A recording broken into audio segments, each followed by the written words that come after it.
23-year-old student Tara Grandin is suing cleaning service owner Sherry Baldwin for breach of contract and negligence.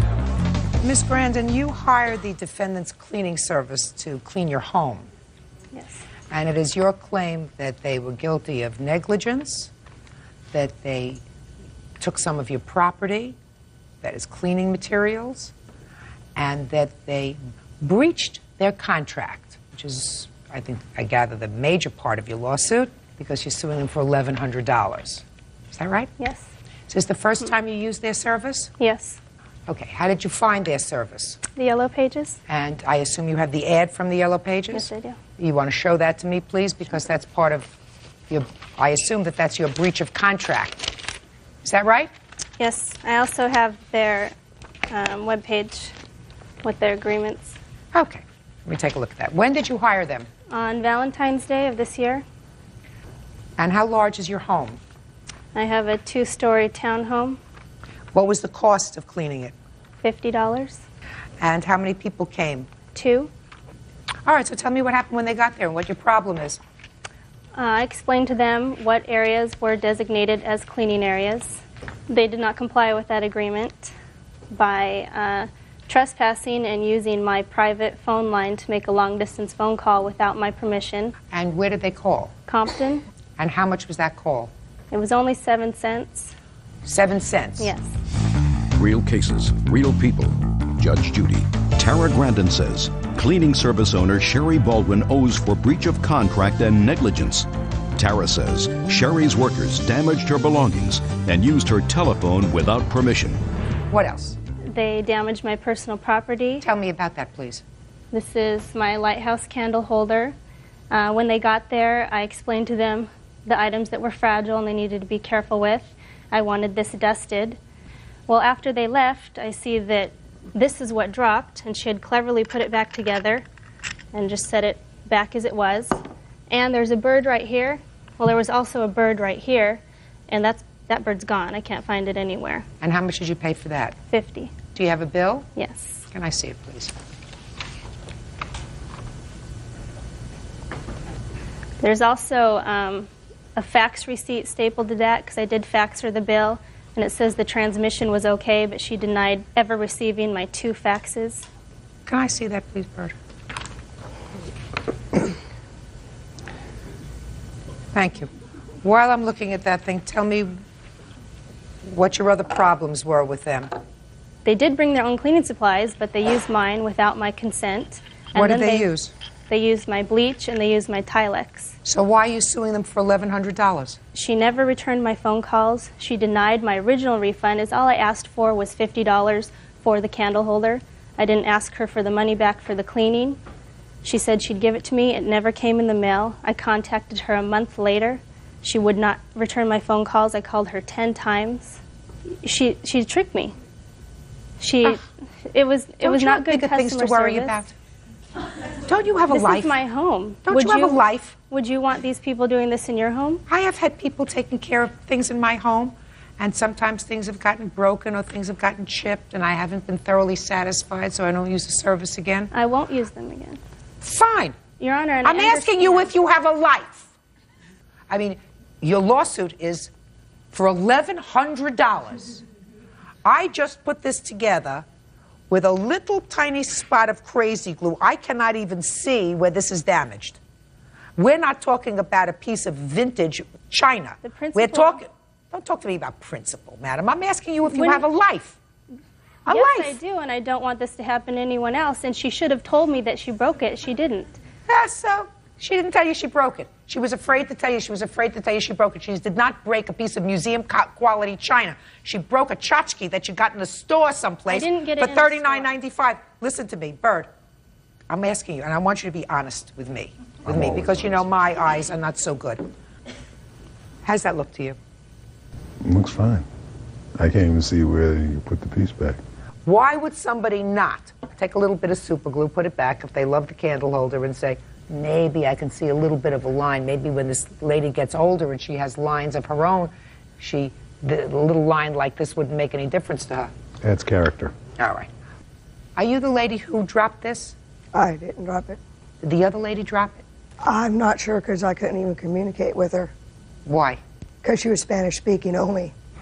And it does state that they have English-speaking staff.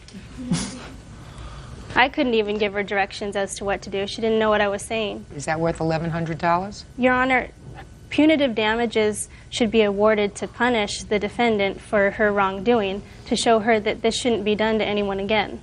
You have to get a life. You have to get something important to worry about. You have to get something in your life that's important to consume your passion. This is nonsense. It was a gift from someone who is now deceased, so it is important to me. Listen to me. Fix it. If it's important to you, take a little bit of super glue that will cost you approximately less than the 7-cent phone call that you're kvetching about, and put a little super glue on it, and voila, it's fixed. You're going to get $50 for the cleaning service because satisfaction is guaranteed. And since you are really entitled to a 100% pure, perfect White House tchotchke, you're going to get $50 for that. That's a total of $100. And my advice to you, you are a young woman. Find something to do to occupy your time. Goodbye. Parties are excused. You may step out. Cheryl Sullivan is suing pipefitter Flore Saylor for the return of a down payment on a car and harassment. Cheryl says Flore scammed her into buying a lemon. Miss Sullivan, you purchased a used car from the defendant. Correct. And it is your claim that the car came with a 90-day money-back guarantee. Yes, it did. And That's horrible. excuse me, Say what? That's no. That's not true. Bird, would you take him outside and let's have a discussion with him? If he Sure. can behave himself, then you can come back inside. If he can't, I'll rule in the plaintiff's favor. Will do. Very good. Judge Judy continues in a moment. The joke was 30-30 warranty. 30 feet for 30 seconds. Which one ever expired first? Even go Miss there. Sullivan, try answering my question. If I want joke, I'll turn on the Comedy Central channel. Real cases, real people. Judge Judy. Cheryl Sullivan says Flore Saylor scammed her into buying a lemon. Flore says Cheryl knew she was buying the car as is. My apologies. It is your claim that the car came with a 90-day money-back guarantee. Yes, it is. You drove the car for a period of time. The car stopped functioning properly. You took it back to the defendant, and you want your money back. Correct. Defendant says the car was purchased as is. As a matter of fact, he's not counterclaiming, but he said that you paid him $500 of the $800, which was the agreed-upon purchase price of the car. Is that correct, sir? Yes, Your Honor. Okay. When did you purchase this car from the defendant? I purchased this vehicle back in July of last year. When I purchased this vehicle, I needed... I'm going to just a second. I'll ask questions. You purchased it in July. July what? The actual date would be June 27th. I purchased this vehicle. Much is it, July or June? Mr. Saylor. I'm sorry. Okay. Did you see the car advertised, or you bought it from him because you No, knew not him? at all. Jay Saylor came into my place of business, and he knew the fact that I required a vehicle that was going to transport me back and forth to the hospital to keep my medications up. He said, I have a reliable vehicle for you. I can't stand seeing you drive the vehicle that you're driving now. I am not a used car salesman. I would never do anything to harm you. Listen, stop with the drama. June 27th, you agreed to purchase this car. Did you go and look at it? Yes, I looked at it. Jay was working on it Where did you go to look at it? at his home. What kind of car was it? Mazda RX-7, What year? 1986. So at the time you purchased the car, it was 15 years old. Is that Correct. right? Mr. Saylor had indicated that the engine in it was fine because he ran these things and he was going to use it for his racing engine, so to confirm the fact it was going to be a good engine. Now, at the time, the agreed price of the car was $800, Correct. and you gave him some money down over I a would pay period him of time. $50 a week through a course of weeks until finally money was paid up to $500. After $500, he said I could then take the title and have it transferred into my name. Which is what you did. It's exactly what I did. On what date did you pick up the car? The exact date that I picked up the car from Mr. Saylor was June 27th, 01. Is that the day you gave him the $500? There was the final payment of the final $500. Okay, but you had seen the car previously then? I had seen it. Was not allowed to test drive it, though, because Mr. Saylor continuously was working on the engine, telling me he was getting all the bugs out. Miss Sullivan, you weren't a prisoner. If you wanted to test drive the car before you gave him money, you could have test driven the car or said, I'm not buying this car until I test drive it. Right? Right, but he wouldn't let me. Or say to him, before I buy this car, I want it to be in running order, and I want to take it to my own mechanic, which is what usually people do when they purchase a used car. Put your hand down, sir. I'll get to you in a minute. Okay. You understand? Yes. I mean, you're not a baby. You're not 18 years old. You buy a used car. You say, I want to take it out. I want to test drive it myself. I want to take it over to a mechanic. You chose to purchase the car without test driving it.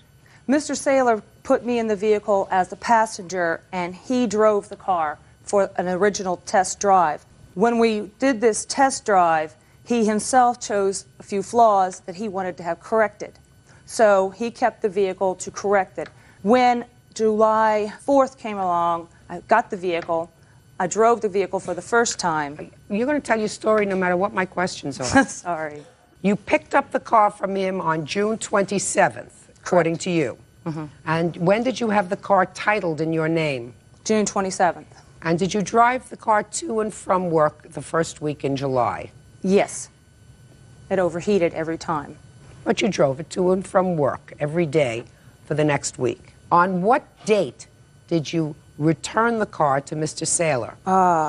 Don't have that down here. It's in my Do you other recall papers. the date, Mr. Saylor, that Miss Sullivan ultimately brought the car back to you? Yes, I do. What was the date? 29th of July. So she had the car approximately a month and 2 days. Yes, ma'am.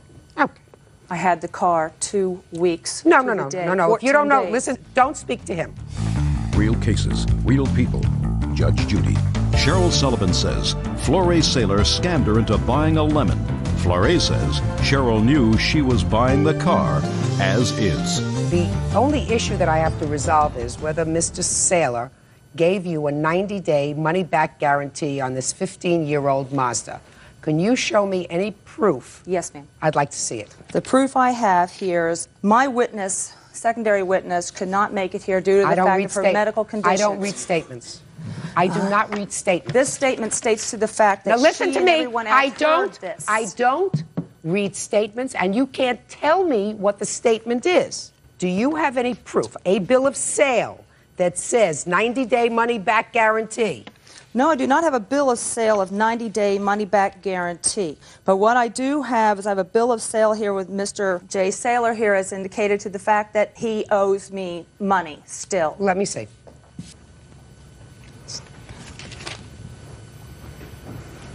He took the vehicle back in good faith. Just a minute, just a minute. Did you write this letter, sir? Yes, Your Honor. Okay, let me read it. Well, Miss Sullivan, this doesn't say that he owes you money. This says that you owe him money. That's his indication that I owe him money. Right. That's his indication that I've paid him money for him to owe me back. Let me read the letter to you. Due to the Yes, ma'am. circumstances, after further investigation, it is my opinion that the engine is blown due to lack of oil, in which you were informed of on Sunday night that the car was at least 3 quarts low. In later investigation of the engine, it was found to have mud in the radiator, water pump, overflow pot, and the block. There is the matter of the $300 remaining balance, which at this time is 3 weeks late. There are also additional charges for parts and services rendered. Radiator installed, $150. The investigation of the car, $65 per hour. Water pump for new spark plugs, a lot of baloney. If you have any other questions, please feel free to call me.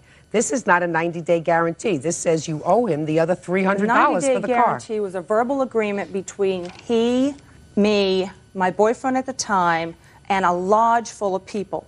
Well, do you have any witnesses to that? I do have a witness. My witness here is Joe Lynn. Joe Lynn. All right, step up, please. Joe Your last Joe is name? the witness. I don't want to hear you. Yes, ma'am. What is your last name, sir? Lynn, L-Y-N-N. Were you present in her place of employment when the deal was made for this car, sir? I was not. You were not? I was not. Were you present when she picked up the car? I was there when she brought it home that evening. Okay. What is your relationship to the plaintiff? I'm her roommate. Just her roommate? It's just her roommate, exactly. So you were there when she brought it home? Right. on June 27th? And I also looked the car over. I'm a master mechanic. I looked the car over at that time. Okay. When you looked it over, did you have any conversation with the plaintiff? Yes, I did. I told her she should take the car back at that particular time, but she told me there's no problem, that she had a 90-day, guarantee. Oh, so she told you. You never heard him say it? I never heard it from him, no. Fine, sit down. All right, Mr. Saylor, I assume that if I were to ask you the question whether or not you gave her a 90-day guarantee for this car, you would say you did not. Well, there was mentioning there was 3 people present in the lodge, and we made a joke. Well, let me hear, sir. The joke was 30-30 warranty. 30 feet or 30 seconds, which one ever expired first. Miss Sullivan, Miss Sullivan, I'm asking you, sir. No, I didn't give her no 90-day guarantee, no, ma'am. If I ask you a question, try answering my question. If I want joke, I'll turn on the Comedy Central channel. I'm sorry. Good. Did you give her a bill of sale for the car? No, all cash transactions. And the only question that I have for you, Mr. Saylor, is you indicated in your answer that you sold this car. I did not sell the car. What did you do with it? I gave it away. To whom? A teacher that I sold a 88 convertible to. Why would you give the car away? I asked her, I went to the lodge, I asked Miss Sullivan what was her intentions with the car. She said she wanted nothing further to do with the car. Oh, I can't believe you're standing here saying this. Miss Sullivan, you don't get it. Well, I'm not lying. Mr. Saylor, you don't get it. Well, she said she What wanted you nothing. get is when I ask a question, you answer. When I don't ask a question, you don't I'm say fed up with anything. this. Do you With her. understand? Yes, ma'am. So try to listen, because I'm in charge here, sir. Now, the title to the car was already in her name. How did you get around that by giving it to somebody else? Just scrapped it. She told me to do whatever I wanted with it, to get rid of it. And that's what I did. Well, Mr. Saylor, you see, this is your problem, sir. Ordinarily, I would rule in your favor in this case, because I don't believe that anybody in their right mind sells a 15 or 16-year-old car with a guarantee. And unless that guarantee is in writing, I would not give any credibility to her statement that you gave her a 90-day guarantee. Do you understand? Yes, Your Honor. However, your problem is, sir, you either gave away, scrapped, or sold her car. And what you should have done was say, you bought it, kiddo. It's in your name. I have nothing more to do with it. And if you feel as if you want to, you sue her for the balance of the car, which was another $300. Do you understand? Yes. However, you had no right to give away her car. You had no right to scrap her car. You had no right to sell her car, if that's what you did. So you have to pay her what she paid you. I'm not ruling that you gave her a guarantee. I don't believe that you did. But you exercised dominion and control over her car by giving it, selling it, or scrapping it to somebody else. And you can't do that. So judgment for the plaintiff in the amount of $500. That's all. Parties are excused. You may step out. Community advocate Valoria Tate is suing her neighbor, Secretary Laura Enrico, for slander and damage caused by her cats. Miss Tate, it is your claim that the defendant's cats damaged some of your property. The two of you are neighbors and share a common garage and storage area. Is that right? That is correct, Your Honor. And that sometime later, when you tried to remedy this situation yourself, the defendant posted flyers around or passed out flyers in the neighborhood accusing you of trying to poison animals and children. After her neurotic behavior. Okay. So how long have the two of you been neighbors and shared this common space? I've lived there 5 years, and I'm not sure. I would say she's been there maybe 2 years. Year and a half now. Year and a half. You have 2 cats? Yes. Now tell me about this common space that you share. I have pictures of the common area. I'd like to see them, please. That's supposedly where all of us can use the patio area. And I explained to my neighbor that I'm highly allergic to pets, and I can't go down there and entertain myself or my friends as long as cats are living on our tables. Go ahead. So I have several pictures. Is this the common space that you share? That's part of it. That's in the garage, and that's my personal space. That table was made for me. It's actually higher than a normal Just table. show me the Okay. Just show me the private space that you have for storage. Safe space. Okay. So tell me how her cats destroyed your property.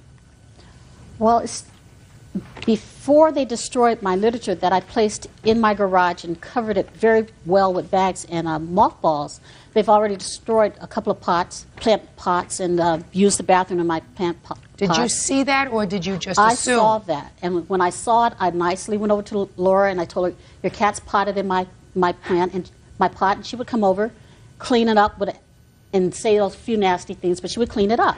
The second time I did that, she was a little more angrier, and she literally went down to the patio, to the common court area, and she turns around like this.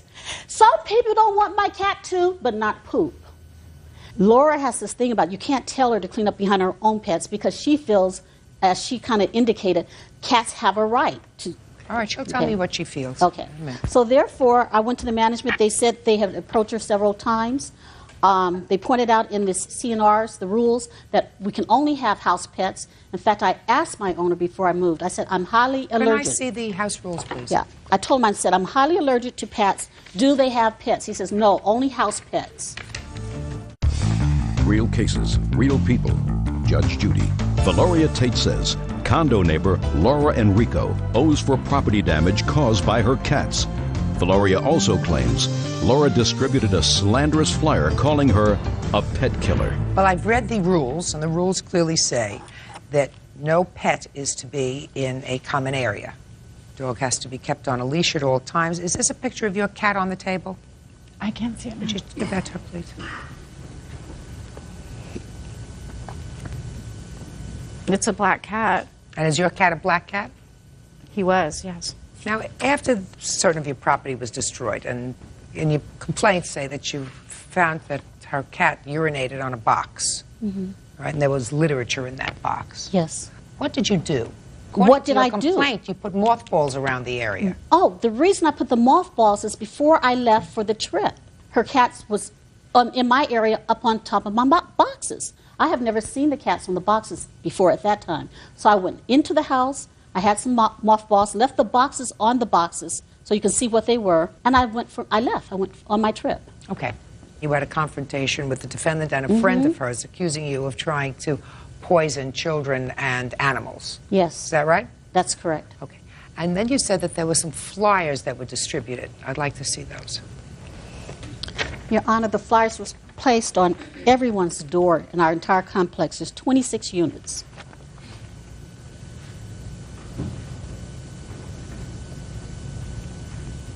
Did you place this around? Yes, I did, ma'am. You got some nerve. You got some nerve. I have concern for the animals and the children in the complex. I want to tell you something. You got some nerve. If you have animals that in any way interfere with your neighbor's peaceful enjoyment of their property, you keep your animals in the house. What right do you have to let your animals outside into common areas, on tables, on chairs? What right do you have to do that? None. And you are so arrogant, as to say the last line here is, if you have a problem with allergies, dislikes, phobias, or such about animals in the building, it might be suggested to move to another building. And you go through this whole grandfather clause because two people had cats that were outside. You say now it's grandfathered, so your cats can be outside.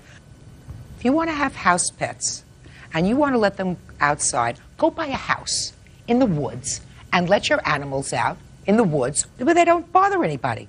But you live in a condominium complex where there are lots of other people. And it is possible that some adults, some children, are afraid of cats. Somebody might want to come and put their lunch on the table, and your cat has just been walking around after walking around in feces, now walks around on the table. That's outrageous. And your reaction is, what? Cats will be cats? I mean, is that what you're saying? No, I'm not, but my cats aren't the only ones in the courtyard. We have a lot of strays that come into the garage and come That into the may courtyard. be. She can't complain about strays. Strays are not your problem. Your problem is your two cats. Because you are an owner or a tenant. I'm an owner. As an owner, you should want to do everything that you can to preserve the integrity of your space.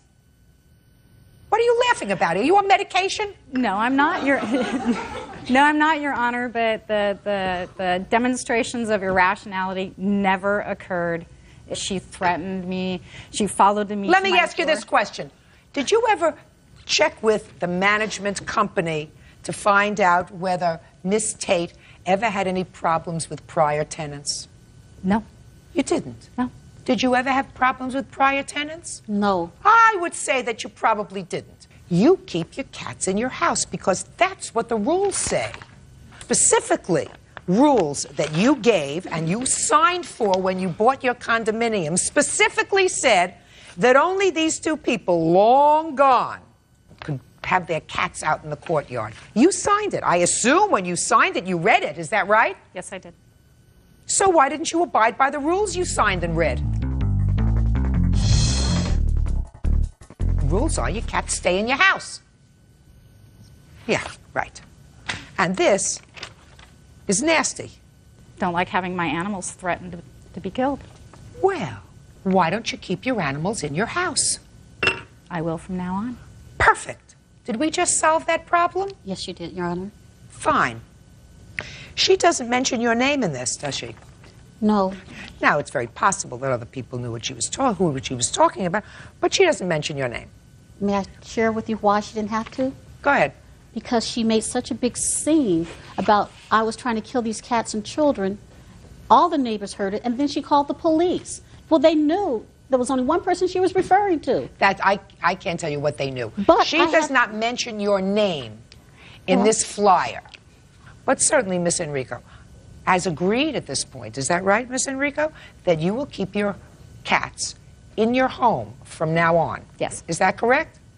Is Yes, that right? ma'am. Yes, ma'am. That seems to solve the problem. I will prepare that order, that's all. Parties are excused. You may step out. Brian Andres is suing his ex-fiancée, sales rep Tricia Brazil, for an unpaid loan for office equipment. Tricia is countersuing for the return of personal property, unpaid rent, and harassment. All right, Mr. Andres, your lawsuit says that the defendant with whom you lived and you have a child with owes you money for a loan for office equipment that allowed her to work in the house. Correct. Equipment that you purchased, she used, when you separated, she took, and you want her to pay for it. Correct. The defendant says there was never a discussion of a loan for this office equipment. It was a way of her earning a living while you were together because you were incapacitated for a period of time.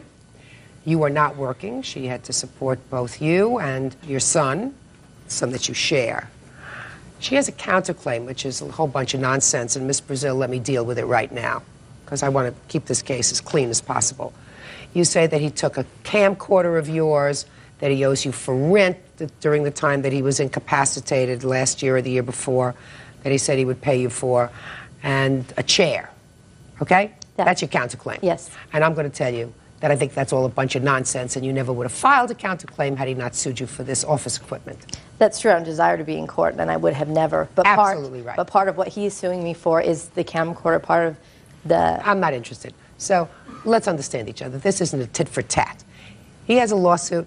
I'm going to get to his lawsuit. And I'm not worried about your chair and your camcorder and this old rent bill that he was supposed to pay you if he ever got better. Real cases, real people. Judge Judy. Brian Andres says ex-fiancée Tricia Brazil owes for an unpaid loan for office equipment. That was your arrangement. You were a family, despite the fact that you didn't have a marriage license. You were operating as a family. Is that a fair statement? Yes. Yes. Okay. And at a time when you were injured, you discussed with the woman you were living with, the mother of your child, working from home. Is Correct. that right? Now, take it from there. It wasn't so much her simply working from home. She was working for a company and decided that she could work from home, be close with the baby, and that's what we had talked. That's how the whole story got started. I looked at it. I had a large amount of money coming in from my 401k, and I said, well, we could do this. Since I am on disability, I had a very bad broken leg. What I was going to be able to do work-wise was really in question. I did warehouse work, and I taught karate on the side. You had a very bad broken leg, and Exactly. you were incapacitated. Right, and you had a baby home. This wasn't simply an opportunity for her to work from home. The deal was She was going to work from home. While I was on disability, she was going to teach me kind of tools of the trade so I can learn something new, so I'd have something to fall back on. What kind of work were you doing? I'm in marketing. I do graphic design work. And you can do that on your computer at home? Yes. Okay, fine. When you broke your leg, is that right? Correct. Were you living together at the time? Yes. How long were you in the hospital? Maybe 4 days, and I had to go to a rehabilitation hospital for another month. And then you came home? No. And then where did you go? I had to go to my mother's house. She has a 2-story home, and the bathrooms are upstairs. My mom's house was...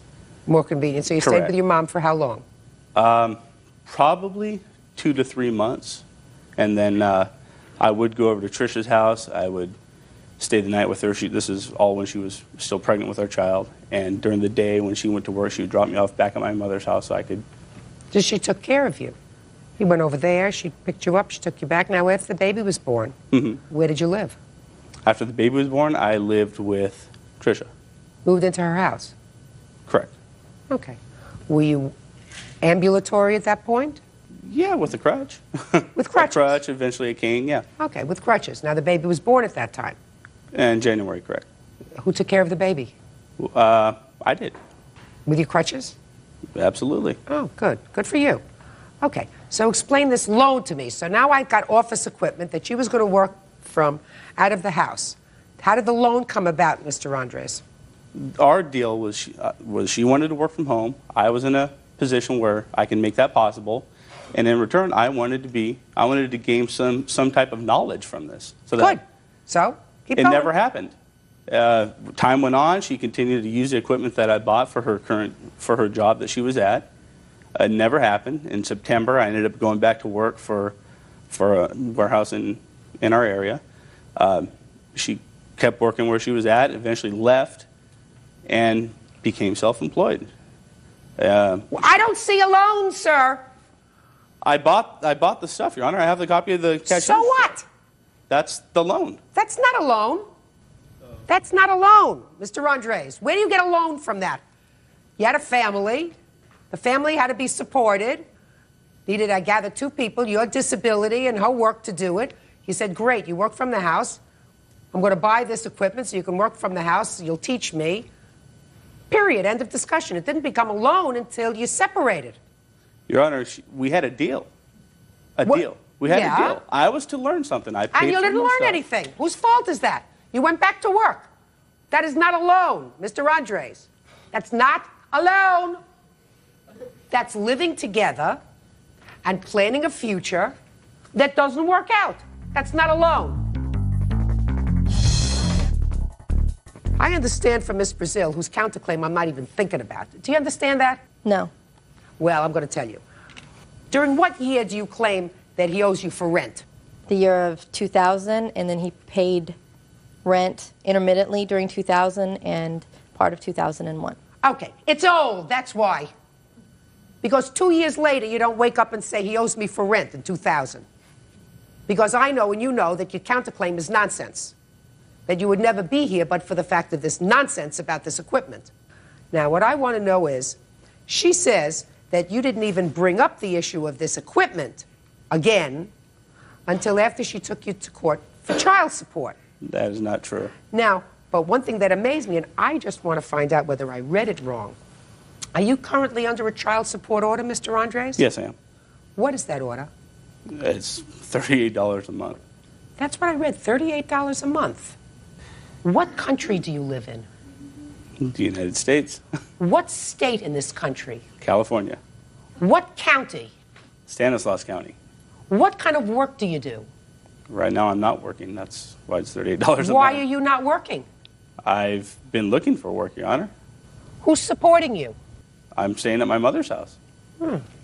That's nice. Collect cans, sir. Your case is dismissed. That's all. Parties are excused. You may step out. Street sweeper Ray Heath is suing his ex-girlfriend, 20-year-old student Nicole Carter, for unpaid rent and for damages to their apartment. Nicole is countersuing, also for apartment damages and for the cost to change the locks. Mr. Heath, you and Miss Carter decided to set up housekeeping in your own apartment, and you leased an apartment together. Is that right? Yes, ma'am. When did you lease the apartment? April of 2001. And Because neither of you probably had very good credit, your aunt had to co-sign the lease. Yes, ma'am.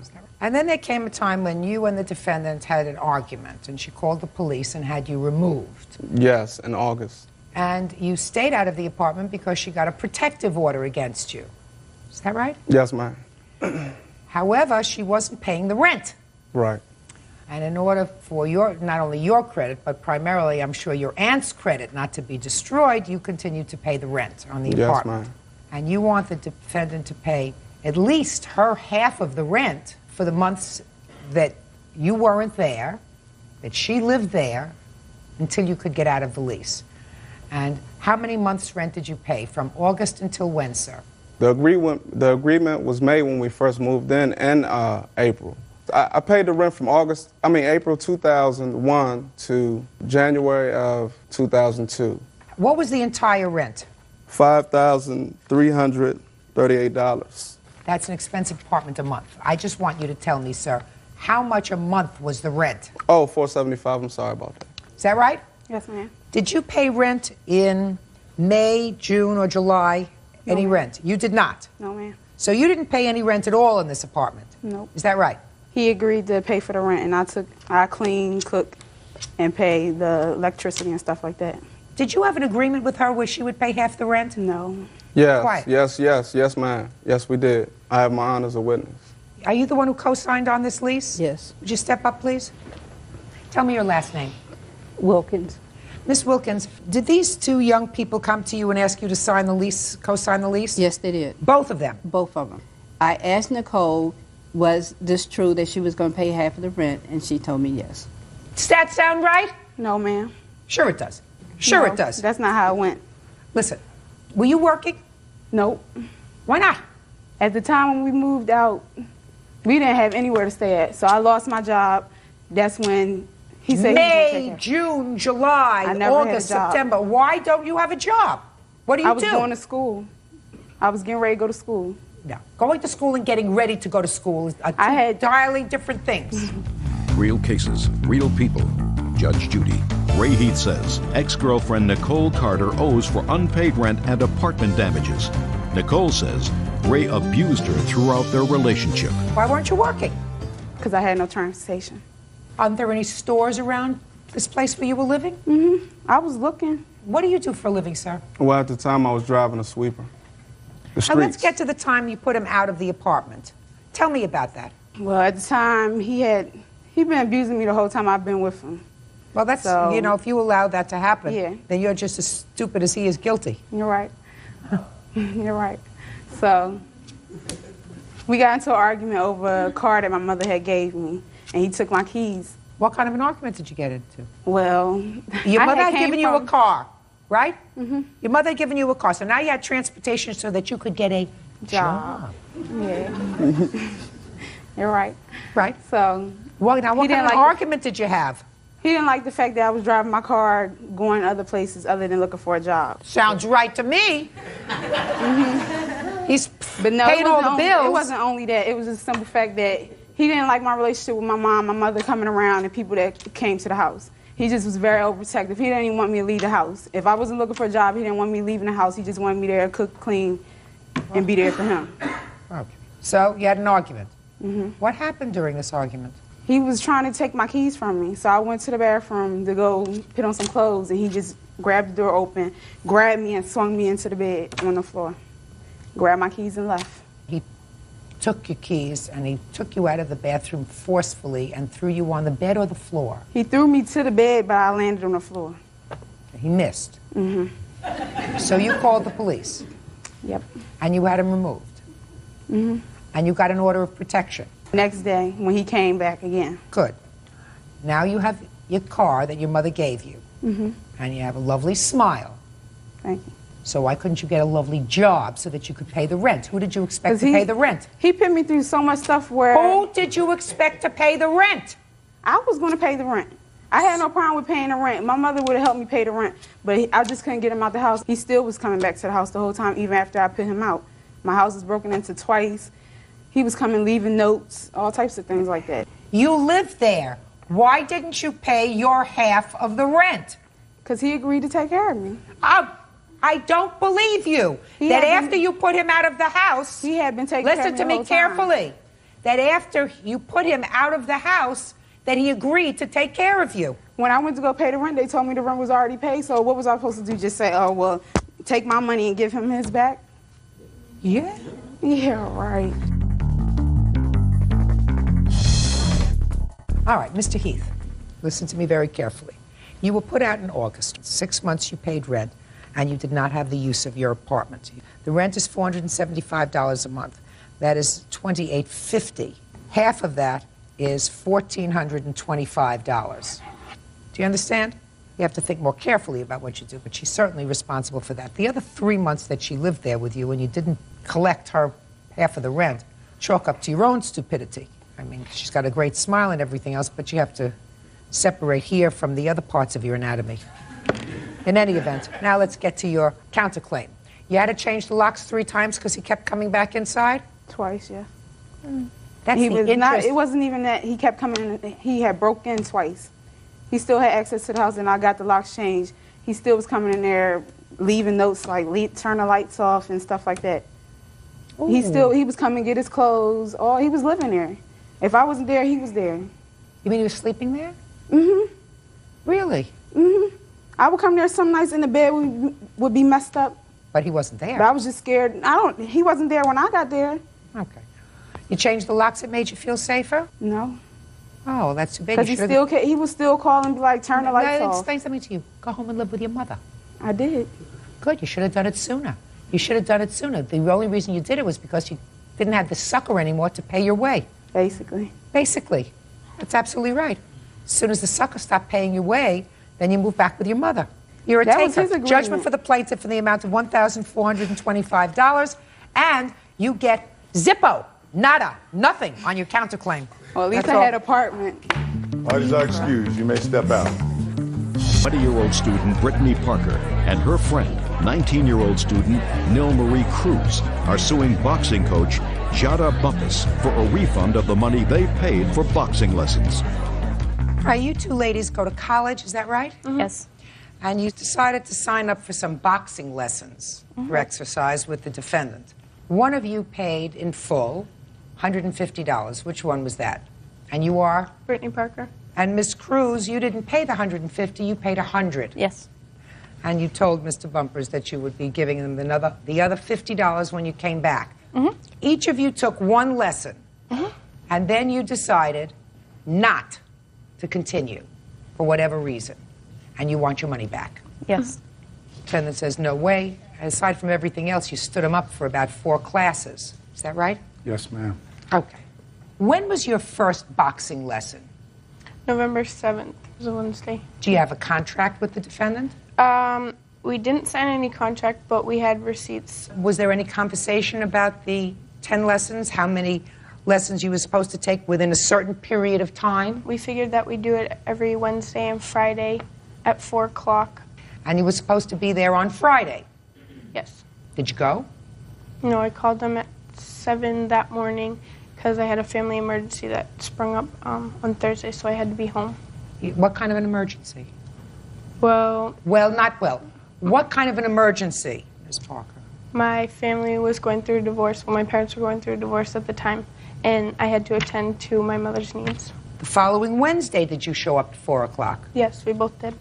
Did you take a lesson? No, Why not? because he wasn't there. Why weren't you there, Mr. Bumpus? Because the class was scheduled for 3:30 to 4:30 was the agreement. And this 4 o'clock is very conveniently, they've come up with this time. It was scheduled from 3:30 to 4:30. And we agreed that it'd be twice a week. Because I gave them a big discount, I usually charge $250 for 10 private 1/2 hour sessions. To college students, I charge $185 because they're college students. When Brittany Parker called me, it was 7 weeks after September 11th attack. Business was slow. I said, I'll give you a $25 discount if you sign up right away for $160. She said, well, I got a friend that wants to sign up. Well, what if the 2 of us sign up? So I said, well, you bring me $300 and the 2 of you can sign up. Does that sound right? All but the time. I'm not sure if it was at 3:30 or 4. So you're not sure? Well, it's been a while. This was back in November. Well, if you're not sure, then he knows, and it was at 3:30. Whatever time it was. If it was 3:30 that we were supposed to meet him, that's what time we were there. You don't know that at all. So did you call him when he wasn't there? Yeah, I called him right away when we were standing at the gym waiting for him. Did you reach him? Nope. Voice left a message on his answering machine. When did you next contact Mr. Bumpus? I finally checked my my email that day or night, and I found the emails that he sent me over the weekend after the Friday class that we missed. Well, can I see those emails? Yeah, I have them all here. The first one is the introduction to his program. No, it's about 3 pages long. Mr. Bumpus, I'd like you to take a look at this email, please, and tell me if you recall sending it. Okay.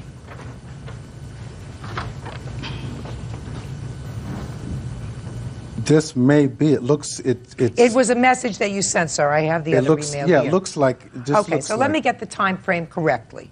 Give me that back, please. Time frame is they come in and they start and they take one boxing lesson on Wednesday, November 7th. They were supposed to come back on the 9th for another lesson and didn't show up. Right. Right? You didn't show up. Now, he's entitled to be paid for the 9th when you didn't show up. He was waiting there for you. He says he didn't get the message. You didn't reach him. You may have called him in the morning, but you didn't reach him. Is that right? No. No. But then, come Wednesday, he says you're supposed to be there at 3:30, and he indicates that in the email. He'd like to see you between 3 and 3:30. But on Tuesday, sir, the day before, Tuesday, you've already sent this rather nasty email. Can I explain it? Well, you sent them. Can I you explain sure why? can, but let me tell you Okay, what go you ahead. said.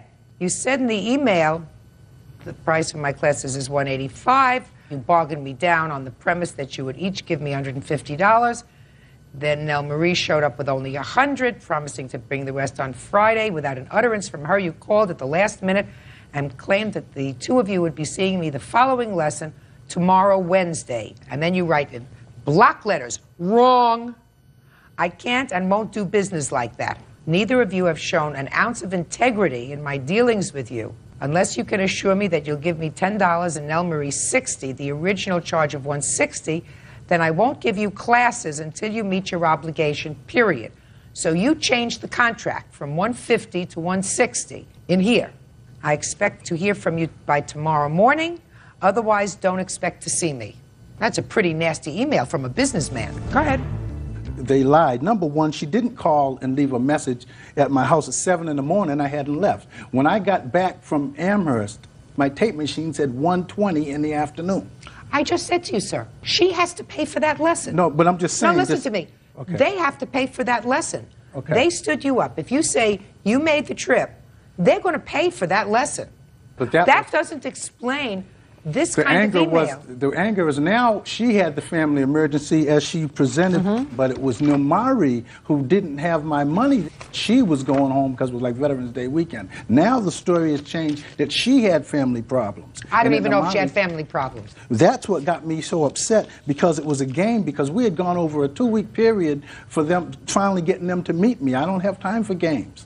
I've trained hundreds of people at that school. I've never had an incident like this. I can't believe that, sir, when you deal with college students, that you haven't had an incident like this. Not like this. I haven't, I'm telling you. This is not bizarre. It's two college girls. One decided to go home for Veterans Day weekend. The other one didn't have the other $50. You, however, Mr. Bumpus, and I'm not excusing that, they were a little irresponsible, and they didn't respect your time. But I took away the anger in a future conversation. I don't care whether you took it away or not. This said, now I'm changing the contract. It's not $150 anymore. Now it's $160. Well, you've already got a lot of their money. Far more than you've invested in the boxing lessons, sir. Far more. Well, that's a matter of what you think value is. I tell everybody that signs up with me, the first class really is what you're paying for. The rest are free, because you learn so much in that first class. They learned things that they wouldn't have learned in 6 months in the average boxing gym. And that's the bottom line. Just figure this out. $150 divided by 10 lessons equals $15 a lesson per person. Numerically, They took- I understand. Yeah. That's my job here. I'm not really good at numbers, but that's what it is. It comes out to $15 a lesson for 1 hour. Miss Parker paid you $150. She took one lesson. She missed another lesson that she had scheduled, and I don't find there's any valid reason, because I think that this is all a lot of baloney, this other reason that you gave me, which means that Mr. Bumpus owes you, if you canceled, $120. And the reason I say that is Mr. Bumpus, in his email to you, changed the contract from $150 to $160, and he can't unilaterally do that. So Mr. Bumpus has to refund to you, madam, $120. And he has to refund to Miss Cruz, who only paid $100, and who also, for no valid reason, skipped a class when he was there waiting for you. He's entitled to be paid for his time. He's got other things to do with his time. And you're entitled to $70. Miss Parker, I don't know what statute you're looking at that says you're entitled to treble damages, which you're suing for, triple the $120. Under the 93A Massachusetts law. You're not going to get it. That's you have fine. to act responsibly. But that's under the law. That's why I had legal advice to do that. All right. Well, your legal advice was wrong. You have to behave responsibly in order to avail yourself of a claim that is punitive against him, giving you triple the amount of damages that you're suing for. And you two girls did not act really responsibly. You know, you have to start to value other people's professional time. And his time is his money. So you have to act responsibly. You are entitled, however, to a refund in the lessons that you didn't take because Mr. Bumpus changed the terms of the contract. That's all. Parties are excused. You may step out. Homemaker Renee Toller is suing her ex-boyfriend, service technician Bobby Folk, for an unpaid loan. Bobby says the purpose of the loan was to get Renee out of debt. Miss Toller, the defendant is your former boyfriend. Yes, ma'am. Did you live together? Yes, ma'am, we did. From when to when? I think I moved in with him last year, around June. We planned to have a baby together. I got pregnant 2 months later after I went off the pill. He got a summons to court to go. You're getting way ahead of yourself. I asked you a question. When did you move in together? You said June. June. June of 2001? Yes, ma'am. And when did you move out? Moved all my belongings out the morning of April 13th. It is your claim that during the time that you lived together, you took out a personal loan so that Mr. Folk could pay some back child support. Yes, ma'am.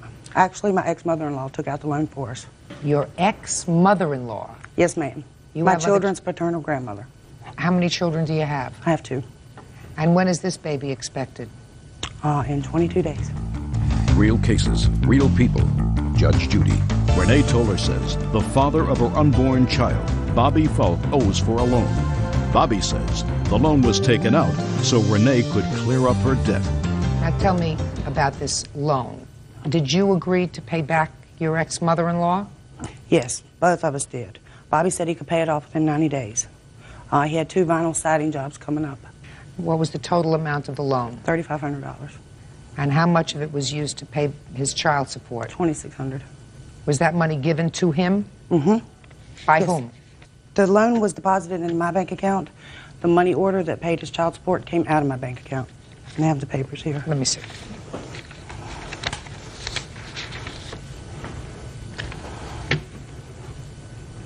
Are you paying back the loan? Yes, ma'am. Actually, while we lived together, we both paid it back. When I moved out, I called Bobby to ask for help to pay on the payments. Okay, just 1 second. So while you were living together, you were both paying? We both paid it, uh-huh. It's not your allegation that he owes $2,600 No, it's anymore. $22,48.93. That's the remainder of the loan. And how did you arrive at that figure? That was the remainder of the loan. Well, it was the remainder of what loan? The $3,500 loan that you took out? $3,500. Well, but you only gave him $2,600 to pay child support. Mm-hmm. Where did the other money go to? I'm not sure exactly what we did with it. We may have made a house payment with the other $900. Well, I don't know either, but that's... I don't either. Well, if you paid back... Together, we paid back the other $900 already. I understand that. Mm-hmm. But if some of that money was not used for his child support, he's not responsible for that other money. So far, is that correct, sir, that you paid back $900? I think so, yes, ma'am. Were you working? Yes, ma'am, I was. And you were working? Till 5 weeks before April 12th. 5 weeks before, so from September until March you were working. Fine. Did she pay money to your for your child support? I think there was some money paid, yes, ma'am. Do you know how much? Not right offhand, ma'am. Does $2,600 sound right? That could be. Oh, there you go. However, I was the only sole breadwinner of the family there for quite a period of time. The period of time that she says she was working is not correct. She did not work the entire time she said that she worked. Well, when did she work, sir? Well, on a weekly basis, you meant 2 to maybe 3 days a week. But you were living together as a family. Yes, ma'am. I'm not going to go into 2 or 3 days a week and you were working 5 days a week. Paid back as a family $900 towards this loan. However, there is a substantial portion of it, or at least a big piece of it, that was not used for your child support, which is what she's suing for, $2,600. According to my calculations, if you acknowledge that this loan was taken out, at least 2/3 of it was taken out for your child support, you originally owed $2,600, and I'm giving you credit for $600, which is 2/3 of the $900 that was paid for, which comes out to $2,000. Now, you want to explain to me, sir, why you don't owe $2,000? Yes, ma'am. Like I said, from the beginning of the time that she moved in with me, we were both working on the same job for construction. She had problems with being out in the sun, out in the heat, so she very seldom was able to work on that job. Soon after, she got a job inside of an apartment complex in an office. During that period of time, I worked 6 and sometimes 7 days a week in order to make ends meet. You keep in mind, I have 2 children, she had her 2 children, and the both of us was in my house, which meant that I was the sole breadwinner, more or less, for the entire group. Were your children living with you? For the biggest part of the time, yes, ma'am. At that point in time, they were. How old are they? I have a son that's 8 and a daughter that's 13. And who was taking care of the children when you were working? She would be there at the house during that period of time. Yes, ma'am, while she was asleep, what have you. Whatever. So who was watching my kids? Whatever. You weren't there. Someone was watching them. Somebody had to work. And if she wasn't watching them, someone would have had to have watched them. Right? I could have taken care of that, too. I'm sure you could have, but you didn't. Keep going. I'm still waiting for a reason why you don't owe $2,000 on this loan. Well, I feel that if things was to be fair, then we could look at as to what money was spent as far as paying everybody's bills, my bills, her bills, and taking care of everybody else that was in the household at the same time. Why should she be responsible for paying your back child support? Nobody said she was responsible for it. Well, she is responsible for it if this loan something is she her chose to do on her own. What? That would be something she chose to do on her own. I never signed the first piece of paper for that note. No, but you agreed to pay it back. Did you get a notice from Child Support Enforcement that you owe this money? Yes, ma'am, I did. And did the notice from Child Support Enforcement indicate that unless you came up with this money, they had several alternatives? One was your arrest, one was taking away your driver's license, and they gave you the whole menu of possibilities? Yes, that happened, right? Yes, ma'am. Of course it did. So you had to come up with the money, yes, right? Ma'am. Judgment for the plaintiff in the amount of $2,000. That's all. Parties are excused. You may step out. Teacher James Chandler is suing the ex-wife of his girlfriend's son, 21-year-old collections agent Trista Chapman, for wrecking his car. James says Trista took the car off-road and broke the axle. Mr. Chandler, the defendant was driving your car and wrecked it. That's correct, ma'am. And you want her to pay for it. Absolutely. You didn't give her permission to drive your car. That's correct. How do you know her? She is my girlfriend's son's ex-wife. Girlfriend's son's ex-wife. At the time they were estranged. Now, I'm going to make a guess that the son's name is Brian. Correct. Because she says she had Brian's permission to drive the car. So you tell me how that came about and why you don't think you're responsible for the damage to the car. I had asked Brian to use the car to go to a doctor's appointment. Were you separated from Brian at the time? Yes. So you called Brian. And who was Brian living with? His mother. And the plaintiff? Yes. I had asked him to use a car to go to a doctor's appointment. He had told me, let me call you back. Let me call my mother and ask her if it's okay. He called her, called me back. No, you don't know what he said to his mother. No, I don't know what was said. But he called you back and said what? Yes, it is okay for you to use the vehicle.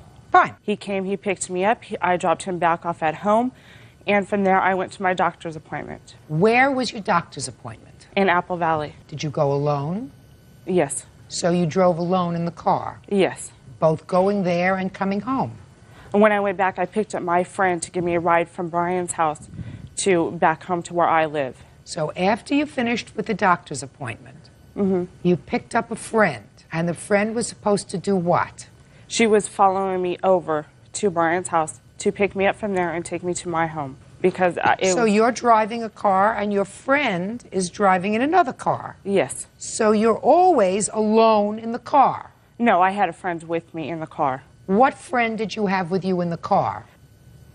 And where did you get her from? She was the friend that was coming with me. When I went to pick up the car. Pick up what car? When I went to pick up the car from Jim's house, just a minute. First, this is Jim. Yes. I thought Brian came and picked you up. He picked me up from my home to get the car. But this was after the doctor's appointment when I went to go to my friend's house for her boyfriend because she doesn't have a driver's license for her boyfriend. Now we're getting someplace else. Just a second. Ms. Chapman, you're going to get the story straight. I want you to understand that. You had Brian's permission to take the car and go to a doctor's appointment and then come home. No, I had told him that I had to pick up a friend to get my own ride back home. And he said that was fine. So you picked up a friend after your doctor's appointment, and your friend was driving in your car with you. Yes. And where did you go with your friend? We went back to Brian's house. Fine. So now you drop off the car. Where was the accident? On the way leaving my friend's house when I had picked her up. And they were following me. I went through the desert and I hit a rock. Went through a desert? It was a shortcut through.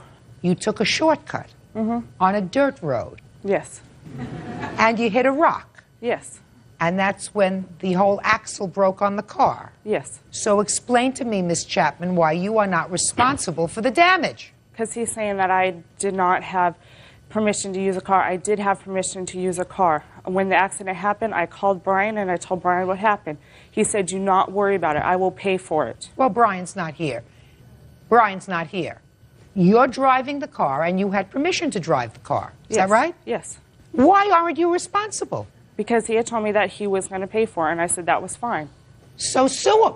Yeah, he should sue him. He shouldn't be suing me. You sue him because you have to pay for the damage.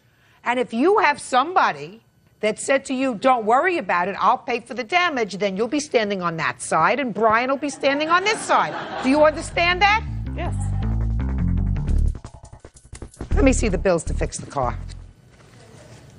I also have photos of the damage. Can I see it, please? Yes, ma'am.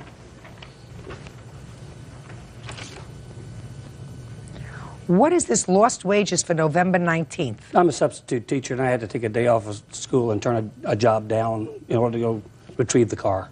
So it cost me $120. Get that from Brian. By the way, just for my own information, did you speak to your girlfriend and find out whether Brian had ever called her? No, I did not, and she wouldn't have given permission to use the vehicle anyway. Well, you don't know that. I know her. Probably not. He had permission to use the vehicle to go to and from work because she had already damaged their other vehicle. In fact, 2 other vehicles. Would you describe the interior of the car, sir, when you went to retrieve it? Because I see you have cleaning and deodorizing here. Yes, ma'am. There was a broken cigarillo butt in there and French fries all over the floor and dust from the desert. The exterior of the car was also covered in dust. Talking about the interior of the car. It was covered. Did you stop for lunch? Yes, I did. Well, what'd you leave the car a mess for inside? I was going to clean it before I took it back to him, but obviously I couldn't clean it if there was damages to the car, and a tow truck came and picked it up. Well, why couldn't you clean it out before the tow truck took it? Because I walked up to my friend's house to call the tow truck for I could do it, but somebody had called and said that a car was banded in the desert, and the police came and the tow truck came and towed it before I could get back to the car. It's not a difficult case, Mr. Chandler. You have a judgment in the amount of $624.74. That's everything that you're suing for with the exception of your day's wages. Thank you. That's all. Funds are excused. You may step out. Stylist William Caban is suing his former friend, 25-year-old waiter Jeffrey Reyes, for an unpaid loan to bail him out of jail. According to your complaint, the defendant owes you for bailing him out of jail. Yes. Tell me exactly how that happened, sir. We went out on Thursday night to karaoke. And what was the date? May 16th. And one of my friends met me at the bar, and he wanted to leave. I asked Jeffrey, do you want to go? He says, no, I want to stay. Your Honor, he left me there. Just one second. I'll get to you. Go ahead. Get to you. Go ahead. And I said, do you want to come? He said, no, I'm going to stay here. I want to sing. So I said, okay, I'll do you a favor. I gave him my ATM card. I gave him $20 plus my car keys. And I said, I'll talk to you later. ATM card for what? To drink. He didn't have no money. Mm-hmm. And then the next day he calls me and said he's in jail, to bail him out of jail. That's not true, Your Honor. I said, Mr. Reyes, could you wait until I look at you and ask you questions, please?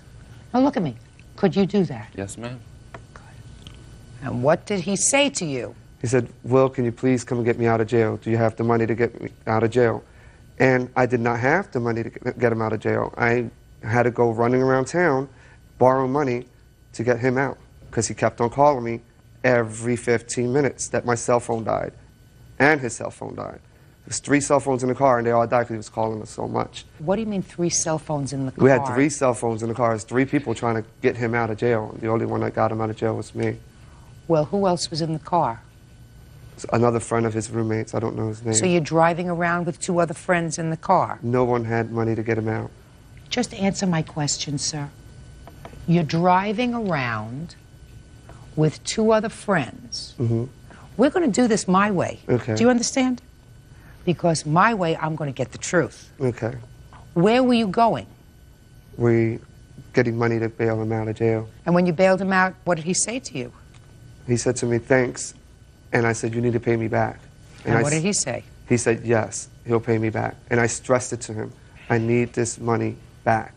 All right, Mr. Reyes, now I'm going to hear your version of the events, sir. What were you arrested for? Driving with a suspended license. So I gather you took the car keys and went home. I stayed in the bar till 2 o'clock in the morning till they had last call. They did not come back. He had left his keys on there. He did not tell me he was going. They both just left. So how am I supposed to get home? I took the keys and I drove home. Then I went home. There was a cop already there. They had my name on a piece of paper like someone had called the cops on me already. So I went there. He asked to see my driver's license. I showed him my driver's license, and he took me to jail. Then you called him. Yes, I called him. And what did you say when you called him? I said, well, what happened yesterday? He goes, oh, I left you the car. He said, I didn't come back yesterday. He said, why, where are you? I said, I'm in jail. He goes, oh, don't worry, I'll get you out. He said, don't worry about it. Trust me, I'll get you out. I don't have the money to pay him back. I didn't ask him to bail me out. If he bailed me out, it's because he felt sorry for leaving me with the car. He knew I couldn't drive with a suspended license. I didn't want to drive. Why was your license suspended? Not paying a ticket. And I got pulled over before, and he gave me a ticket for driving with the suspended license. And he said, next time you will go to jail. So I didn't want to drive. Where do you live? I live in Orlando. And is that where the karaoke bar was? Yes. Now, Orlando, Florida is a major metropolis. I've been to Orlando, Florida. Do you know what they have in Orlando, Florida? Disney World? I don't know. Do you know what else they have in Orlando? Taxi cabs. Your Honor, I had no money. Your Honor, I left him with money. I left him set. Just a second. All right. Yeah, by the time the bar was closed, I was broke. Mr. Reyes, that's what you call lack of planning, sir. Because if you were waiting for him and he didn't come back and he left after 20 minutes, something should have gone on in your head that said to you, maybe I am stranded here, so I better take the $20 that he gave me and put a couple of dollars away so that you could call a taxi cab to take you home, since you didn't have a driver's license. I understand what you're saying, Your Honor, but he left me an ATM card. Taxi cabs do not take ATM cards. And $20. He had an open tab on the bar. When it was closed with $20 that I had spent drinking. What happened as a result of that case, Mr. Reyes? They gave me day served. And a fine? Yes. How much was the fine? The fine was $500. Did you pay the $500? Yeah, they took it out of his bail. Out of my bond. They took it out of his bail? Yeah. Oh. Judgment for the plaintiff in the amount of $560. Mr. Reyes, you have to take responsibility for what you do, sir. You had a lot of choices. You picked all the wrong ones. That's all. Okay. Parties are excused. You may step out. Is suing bookkeeper Linda Meister for child support costs. Gail says Linda's 17-year-old son, Steve Gwynn, has been living with her for 15 months. Order. All rise.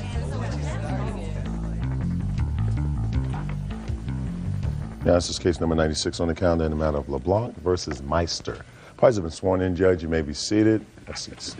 Ms. LeBlanc, the defendant's 17-year-old son, he is 17 now? Yes, ma'am. Has been living with you for the last 15 months. Yes, ma'am. And you believe his mother should be contributing to his support. Yes. His mother says he should get a job or something. So tell me how it came about that Mrs. Meister's son came to live with you. Okay, Your Honor, in February of 2001, I was coming home with my children in the van, and I saw this young guy walking on my street in the dark, and I stopped the van. And I said, "That's Steve." And he came in, and I said, "Are you okay?" And he said, "I think I just got kicked out." And I said, "Oh, you want to come home with me and talk about it?" And he said, "Yeah." And we went to my house, and he showed me some marks that a belt had made on him. And he collapsed in my arms crying. And I have 4 sons of my own. And he was friends with one of my sons. Is that how you know him? Yeah, he was one of my son's best friends. Okay. So he came to my house, and I said, "We need to make sure your mom knows you're okay today, that you're safe tonight." So we called her to make sure she knew. And Who then called her? I had Steve call his mother from my house to let her know that he was safe that night. And then he went to, I got my kids together, and I said, "Steve needs a place to live. Yeah, I'm your mommy, this is your home.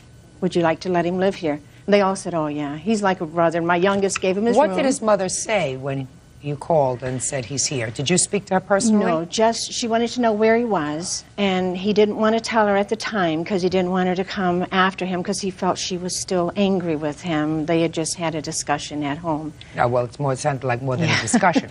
So then I called a Christian counselor from my church, and I called his basketball coach, and I called his guidance counselor, and I talked to all of them, and they suggested that I go and have him go to this, it's like a cooling off place, halfway house kind of thing. So he went there. And For how long? A couple of days, if I remember correctly, and he said it wasn't good. He wanted to come back home, so he came back to us. And so then he said, "Can I stay here?" And I said, "It's fine with me." So Linda and I talked on the phone several times. Did you call her? Well, she knew because we saw each other at school. Okay. I had conversations with her all the time to let her know, what was going on and all like that. He didn't wish to call her. It seemed every time they talked on the phone that one ended up hanging up on the other. Steve had a bad life. I mean, this may be irrelevant, but I felt so for him because I love my kids more than anything in the world. And he's like one of my babies. He had grown up really bad. He wasn't with his mom. And then when he finally came to her, all this happened, and Where had your son been when he was growing up? He lived mostly with his father. Until he was how old? I believe when they came back to live with me, he was 15. All right. So I'm going to stop you there. He has been with you now constantly for about 15 months. Yes, Did you ever take any legal steps to keep him in your home? When Steve came to me, I was a recovering breast cancer patient for only a couple of months, and I wasn't really able to do anything that required a lot of energy and effort. But I did talk with Linda on the phone, and she said, "I can't handle Steve. You have 4 sons. You obviously know how to deal with boys. If you want him, you can have him." She gave me a paper notarized. Can I see it? Yes, ma'am.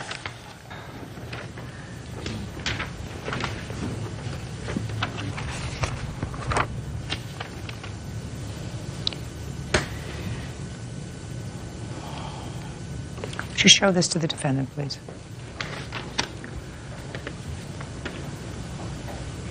Yes, thank you. All right, so now we have an agreement, and it is dated a month after he came to live with the plaintiff, and you give permission to Mrs. LeBlanc to make all medical decisions with regard to your son and his educational needs. Correct. You do indicate that whilst he is physically residing with her, his home of record shall be yours. Correct. Why is that? Because I never looked at this as a permanent situation. This was only to be a temporary situation. In my opinion, it would blow over within a matter of weeks that he would come home. But he didn't? But he didn't, no. What steps did you take to have him return to you? I did make police reports reporting him as a runaway, which they said was not against the law. I could report him as a missing person, which I didn't. When did you make a report that he was a runaway? Twice, once in November and once in February. Did you go to court to have him returned to you? No, I did not. I did not go to court. Okay. Did you have become the legal guardian for him? No, ma'am. I called the court. No, the answer is you didn't. No, ma'am. The answer is you didn't. So this is this loose arrangement based upon this consent form. Yes, ma'am. Okay. And you believe that Mrs. Meister should pay minimally $200 a month for his care. $7 a day. Well, I understand what it is. Yeah. I understand what it is, and I'd like to know your position, Mrs. Meister. I do not feel that I owe the money or that I should pay for the money. First of all, we're not talking about a 10-year-old that ran away from home. We're talking about a 16, almost 17 years old at the time. The reason he ran away is because he was grounded at the time, and he wasn't happy with the rules. My son and I have always had some conflict. However, he was well cared for. He didn't want for anything. I gave him 4 different options, 5 actually, to this situation. Number 1 was to come home. Number 2 was to return to a Christian boarding school that he was in for 2 years. Number 3 was to live with my brother and his wife, who had offered. 4 was to live with his grandmother, who had offered. And 5 was returned home to his father, which he did not want to do, and I personally did not want him to do. I told him and Mrs. LeBlanc both that I was not paying and that it was up to them to decide what to do from there. Judge Judy continues in a moment. You shouldn't even be here. You should be grateful for her and say thank you in your prayers every night to somebody who has taken your 17-year-old son and clearly done a better job with him over the year and a half that he's been in her custody than you and his father could do in all the time you had him. And later today. So why are you suing them for $1,100? She tricked me. It was not good customer things to worry service. about. Don't you have a life? This is my home. Don't you have a life? Real cases, real people. Judge Judy. Gail LeBlanc says, when Linda Meister's son, 17-year-old Steve Gwynn, ran away from home, she took him in. Gail wants Linda to pay for 15 months of child support. Do you get copies of your son's report card? No. You do? Yes, ma'am. In the 15 months that he's been living with you, can you tell me how he's been doing in school? His grades have gone up and up. He just graduated with honors. And when he came to me, he was doing pretty badly in school. He said he had never had help with homework, and I do that kind of thing. So he graduated from high school? Yes. Your Honor, yes. I have a copy of his previous report card just prior to him running away from home, and it shows that his grades were not bad. I'll take a look at his report card. Thank you.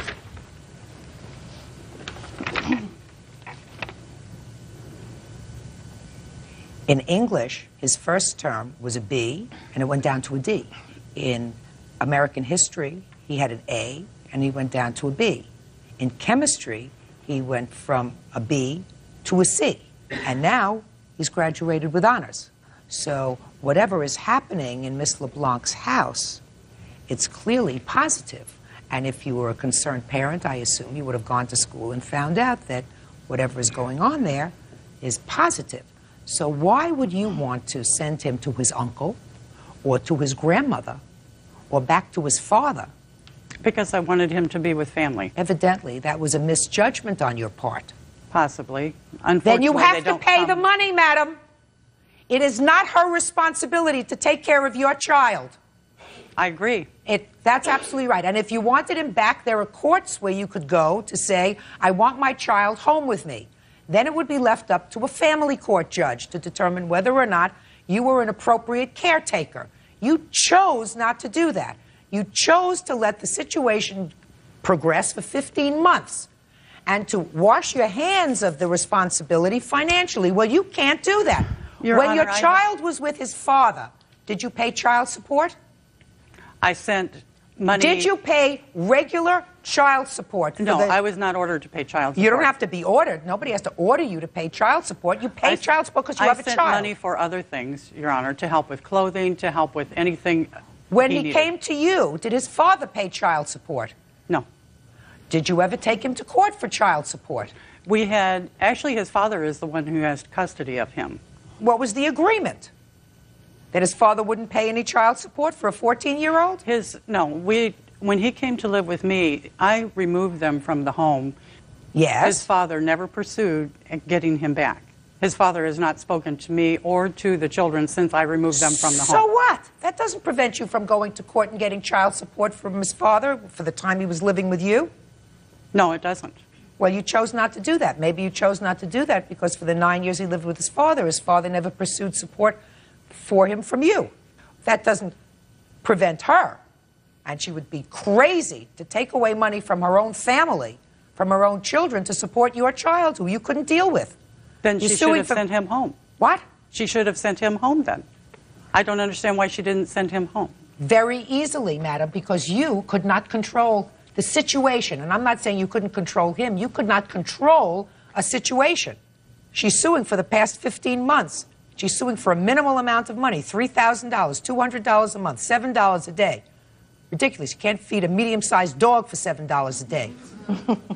You shouldn't even be here. You should be grateful for her and say thank you in your prayers every night to somebody who has taken your 17-year-old son and clearly done a better job with him over the year and a half that he's been in her custody than you and his father could do in all the time you had him. So you should bless her and not be standing over there. Judgment for the plaintiff in the amount of $3,000. That's all. All right, you guys excused. You may step out. I felt he needed guidance and he needed a lot of love. If she would have just sent my son home instead of believing every word that came out of his mouth, this whole thing would have blown over. He's an excellent kid. He's a good kid. I believe he told a lot of lies to get where he's at. I wouldn't mind starting another relationship with her, building up on maybe living with her again. I love my son and I want him happy. Just giving birth does not, sometimes in some people, cause a maternal instinct.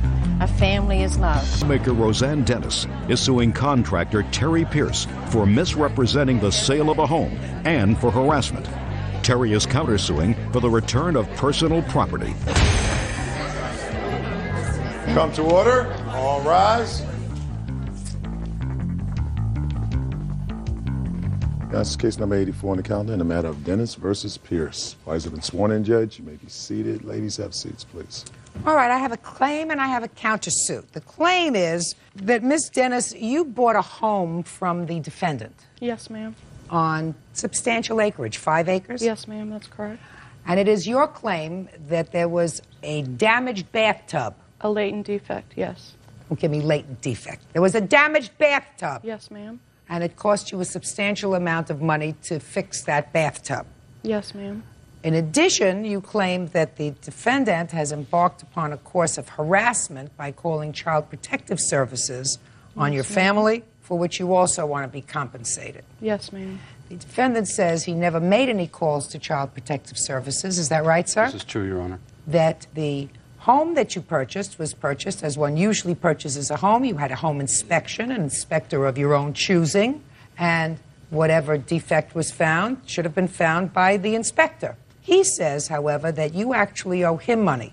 You had left certain property with the consent of the plaintiff on the acreage in a shed, and it was the arrangement that you would take that property after the closing. That's correct, Your Honor. And that the defendant, in retaliation for the fact that you weren't going to pay her for this bathtub, locked the shed, couldn't get to your property. Subsequently, the shed was removed. She put your property at another location, and a lot of it was either damaged or destroyed. That's true. Okay. I don't know if it's true or not, but that's your claim. Yes. So, Ms. Dennis, when did you purchase the house from Mr. Pierce? On January 22nd. And when did you have the home inspection? I have a copy of it here. I'd like to see it. It was done before we bought the home. Of course. Stupid to have it afterwards. This is the advertisement of the home. No. I just want to see your inspection.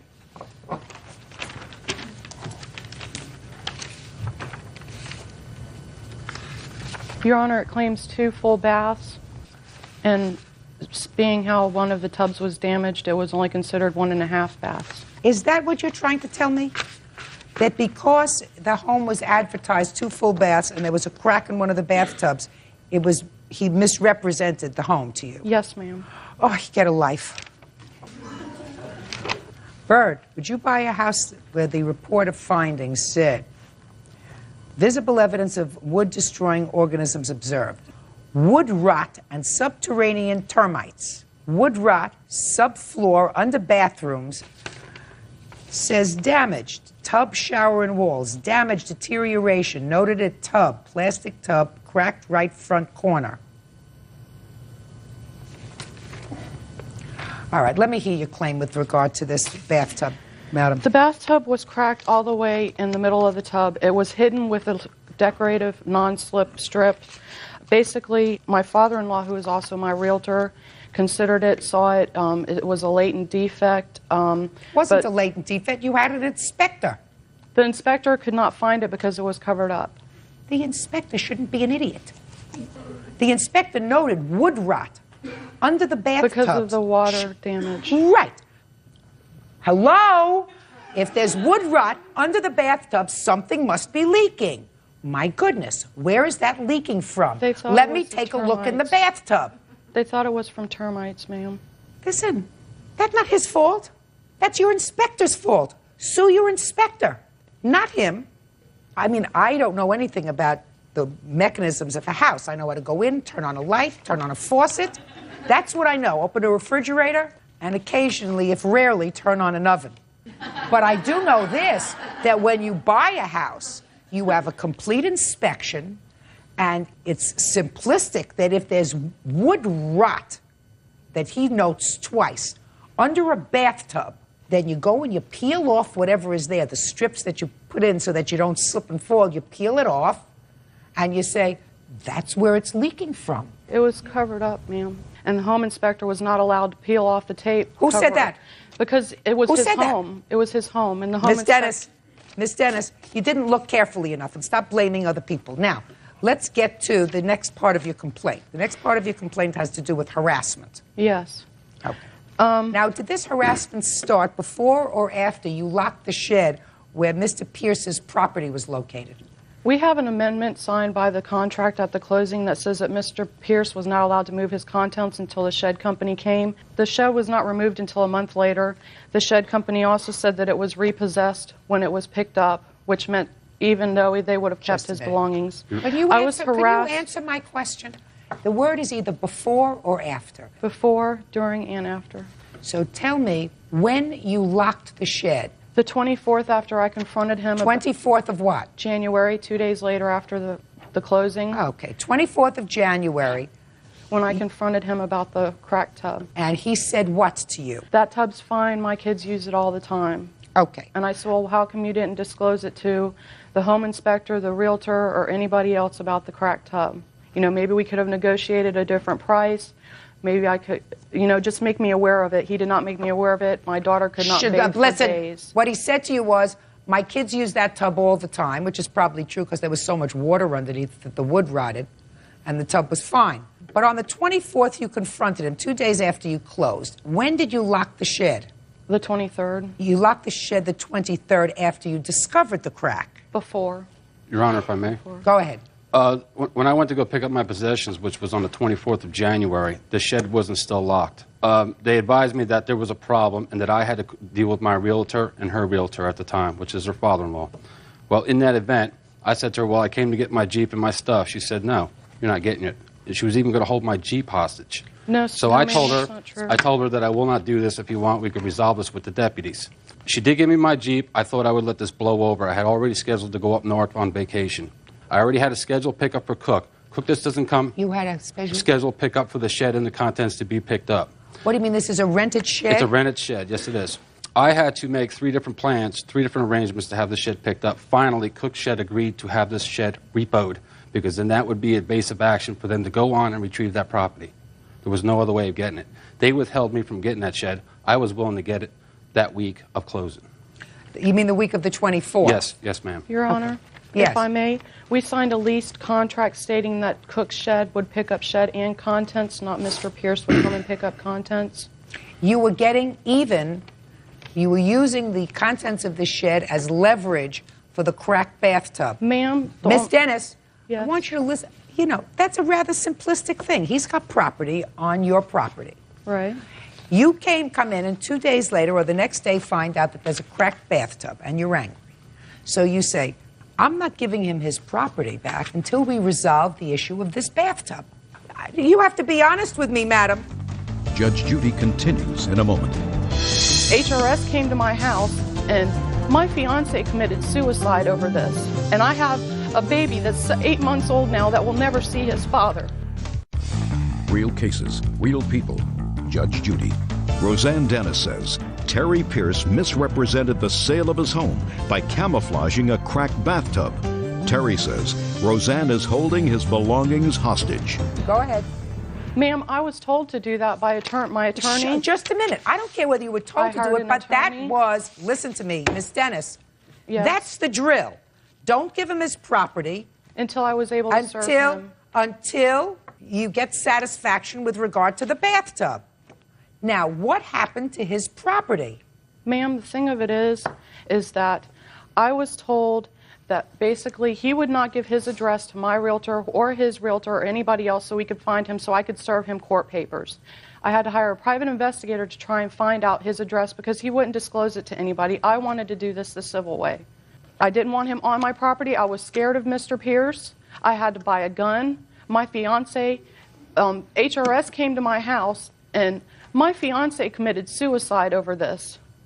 And I have a baby that's 8 months old now that will never see his father. Your fiance did not commit suicide over this, Miss Dennis. We were harassed by HRS. Miss Dennis.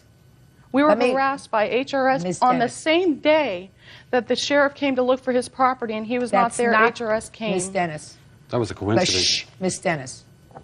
If you've deluded yourself into believing that your fiance committed suicide over this cracked tub and everything that came from it, you are doing nothing more than deluding yourself. It caused a lot of problems between us. It may have caused a lot of problems between you, problems that I'm certain existed before. Certainly the same bathtub happened to you. You did not commit suicide as a result of this cracked bathtub, and neither did your fiance. My fiance did. He was scared that he was going to lose our baby. He didn't know anything about protective services. This was his first child. Listen to me carefully. Nobody took your child from you, correct? No. Nobody took the child out of the house, Miss Dennis. My fiance did not understand that, Your Honor. He thought protective services would continuously bug us. I got an HRS report here that says that the allegations were false. The call was made on the same day that the police came to look from his stuff. HRS said Terry Pierce. And basically, Mr. Pierce. Sorry, ma'am. Don't interrupt. Ma'am, if I could just submit that it was the same day that the sheriff came to look for his belongings and they were not on the property, that's the same day HRS was called. That's not proof that he called, madam. Your Honor, I don't know who else was. I don't know who else called either, but what I'm telling you is you bought a house. I didn't know anybody else in that county. This is a stressful time for you. You have a new baby. Baby's father is no longer there to assist you. You made a mistake when you purchased this house by not reading this inspection very carefully. Any person purchasing a house, bells would have gone off and said, listen, if there's rot, there has to be a reason. I want you to go back there. I'm not satisfied with the report. I want you to go back there and look at it. See what's causing that water to get into the wood underneath the bathtub. You didn't do that. The house is closed. Miss Dennis, speak not. Hi. But you had no right. You have no right to withhold his property. I mean, if a lawyer gave you that advice, don't give him his property until you get the bathtub resolved. No, that's the wrong thing to do. Serve him. What kind of damage are you claiming, Mr. Pierce? Well, Your Honor, the contents that I had in the shed, which they allegedly said they never had, was damaged. It was destroyed. Well, I had a computer. I have a list. The stuff was damaged and destroyed, and a loss of wages from the tools that they withheld. They stole all my documentation from my income tax returns for the last 7 years, my investment portfolio papers. They took photographs of my wife, my children, and which we never had gotten. You never got them back? I never got them back, ma'am. No, I didn't. What did the plaintiff do with your property?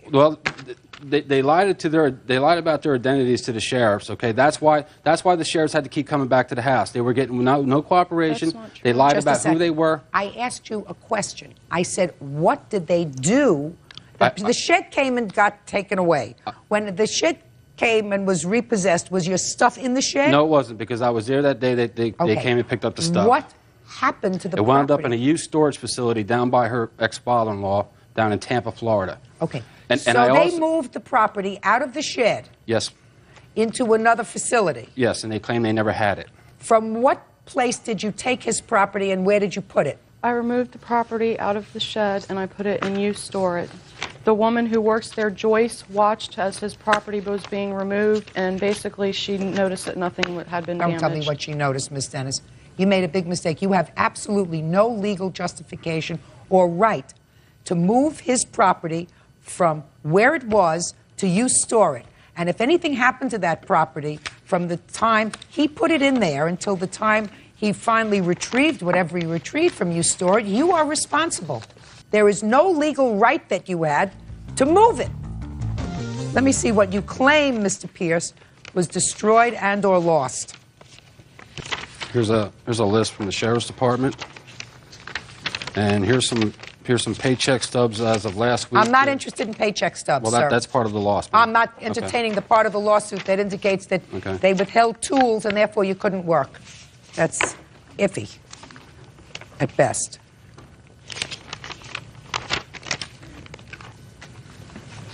What are you showing me this? I asked you what you could There's a list, an itemized list from the Sheriff's Department. My work tools. You never got them back? No, I never got them back. Which ones I did get back were broken. And the gentleman who owns you store it, I made him... See, I couldn't open up the combination lock because I was really upset that day. And I made the owner of the storage facility come to the place, and he opened it up in my presence, and he saw that the stuff was just thrown in there. There's no question in my mind it was just thrown in there. Ma'am, I want to see, sir, a bill for repairing the computer. I never repaired it. I just went and bought a new one. I paid $1,199 for that unit that has been broken, but I went to Gateway and I bought a new one for $799. What else? My radio arm saws, my chop boxes, tools that I use. I install windows for a living. Okay. Do you have any bills, Mr. Pierce, any receipts for the replacement of those tools? No, but the deputy who wrote up the report, he had made a list of what the stuff was worth. I'm not interested in what the deputy thought the stuff was worth, Right. Mr. Pierce. You say you need these tools for your living. So I assume if you went to the shed and the tools were either lost or destroyed, you had to replace them. Well, I did. So all I'm asking you is for the receipts so that I can see how much it cost to replace the tools that you said were missing. I didn't think to bring them because of the fact that they were written on paper. I showed the deputy report. Just a second. Give this back to me. This is nonsense. Your Honor, nothing was damaged or broken. Just a second. Mr. Pierce, I'm not stupid lady. I know you're not. But Fine. Then when you come to court, you don't tell me what a deputy thought your tools were worth. I had to prove What you do is you bring receipts to court Right. so that you show me I bought this saw and this is what it cost. You're right. All right. So you don't have that. What else? That's about it, except for the Your Honor, may I say loss of something, wages. please? Who are you? Ma'am, I'm Marguerite Dennis, Roseanne's mother. Sure. What do you have Co-owner to of the- contribute to this? May I address the court? Sure. Thank you. Okay, in a separate transaction from purchasing the home, we bought some furniture, and inadvertently, not realizing what all we had bought from his wife, he packed one of the pieces of furniture that we had bought. So he agreed to bring it back to us the next day. What was that piece of furniture? It was a wicker love bench. Okay. And at that time, he was welcomed onto the property to get his vehicle. And at that point in time, he had every opportunity to go to the shed, get his work tools, or get whatever else he wanted to. Common sense would just tell me that if you're given the opportunity to go into your shed, you inadvertently or purposely left tools that you need in order to do your job, earn your bread and butter, you're going to go and get them. You're going to retrieve them. Or take them when you That's move. not true, Your Honor. All I'm telling you is, Miss Dennis, I'm not giving him any money for the tools because he cannot establish to my satisfaction what those tools were. I understand that, Your and Honor. how much it cost to replace them. I'm also telling you and your daughter that it was the wrong thing to do to move any of his property off the property I into you understand that, store Your it. Honor. And I don't care who gave her that advice. It was very bad advice. Miss Dennis, while I'm awarding Mr. Pierce $800 on his counterclaim, and that is really for the computer, because I don't think you can buy a new computer for less than $800. Ma'am, I have a repair bill for the tub. I am not. I know you don't. I am telling you, that's your fault. If you hired an inspector that didn't do his job, it was covered up by. Did you understand me? You know, I can't say it to you more than 10 times. If an inspector notes rot under a bathtub, you look further. He could have disclosed it because it's against the law. Oh, gee, Miss Dennis, you just don't get it. Take responsibility. Your Honor. Just a second. Okay. Did you give them back the wicker bench? That's the day I found out that I was not allowed to go into the shed and get my property. Okay. So they're lying about that also. Okay, I'm dismissing the claim, and on the counterclaim, I'm awarding Mr. Pierce $800. That's all. Parties are excused. You may step out. Assembly worker Steve Glinka is suing the mother of his child, 22-year-old Michelle Johnson, for the cost of a DNA test to determine if he is the father of a second child. Order. All rise. Council's case number 29 on the calendar in the matter of Glinka versus Johnson. Parties have been sworn in, Judge. You may be seated. Ma'am, have a seat, please. Mr. Glinka, you and the defendant have a child together. How old is that child? She's 4. She'll be 5 in August. And at some point you separated. How long ago did you separate? About 3 years ago. And after you separated, the defendant had another child. Yes. The child is now about 1.5 years or 2 years old. Is Yes. that right? And at some point she came to you and said, when that new child was about 1 year old, 1.5 years old, that she thought you might be the father. Yes. And I assume that there was reason that she thought that you might be the father, even though she had another boyfriend at the time. Yes. So according to you, you took a DNA test. Yes. And the test proved that you were not the father. You had originally agreed, according to you, that you would share the cost of the test with the defendant, but then you changed that she would pay for the whole test if you were not the father. She didn't pay for anything, and you want to be reimbursed because you paid the bill. That's what the case is about. Yes. What prompted you, Miss Johnson, to tell Mr. Glinka that this new child might be his? Well, the fact that he looked somewhat like my daughter did when she was young, and she looked just like him when she was younger. And just the timing when I got pregnant, the time I was with him, and the time I got pregnant, it just came together. And I thought about it. You had another boyfriend at the time. Right. Did he take a DNA test? No, he didn't. He never did? No. Why not? We just assumed that our son was his and not Steve's. Well, now that you know it was not his, doesn't he want to take a DNA test? No. Are you still with him? No. You're not with him anymore? No.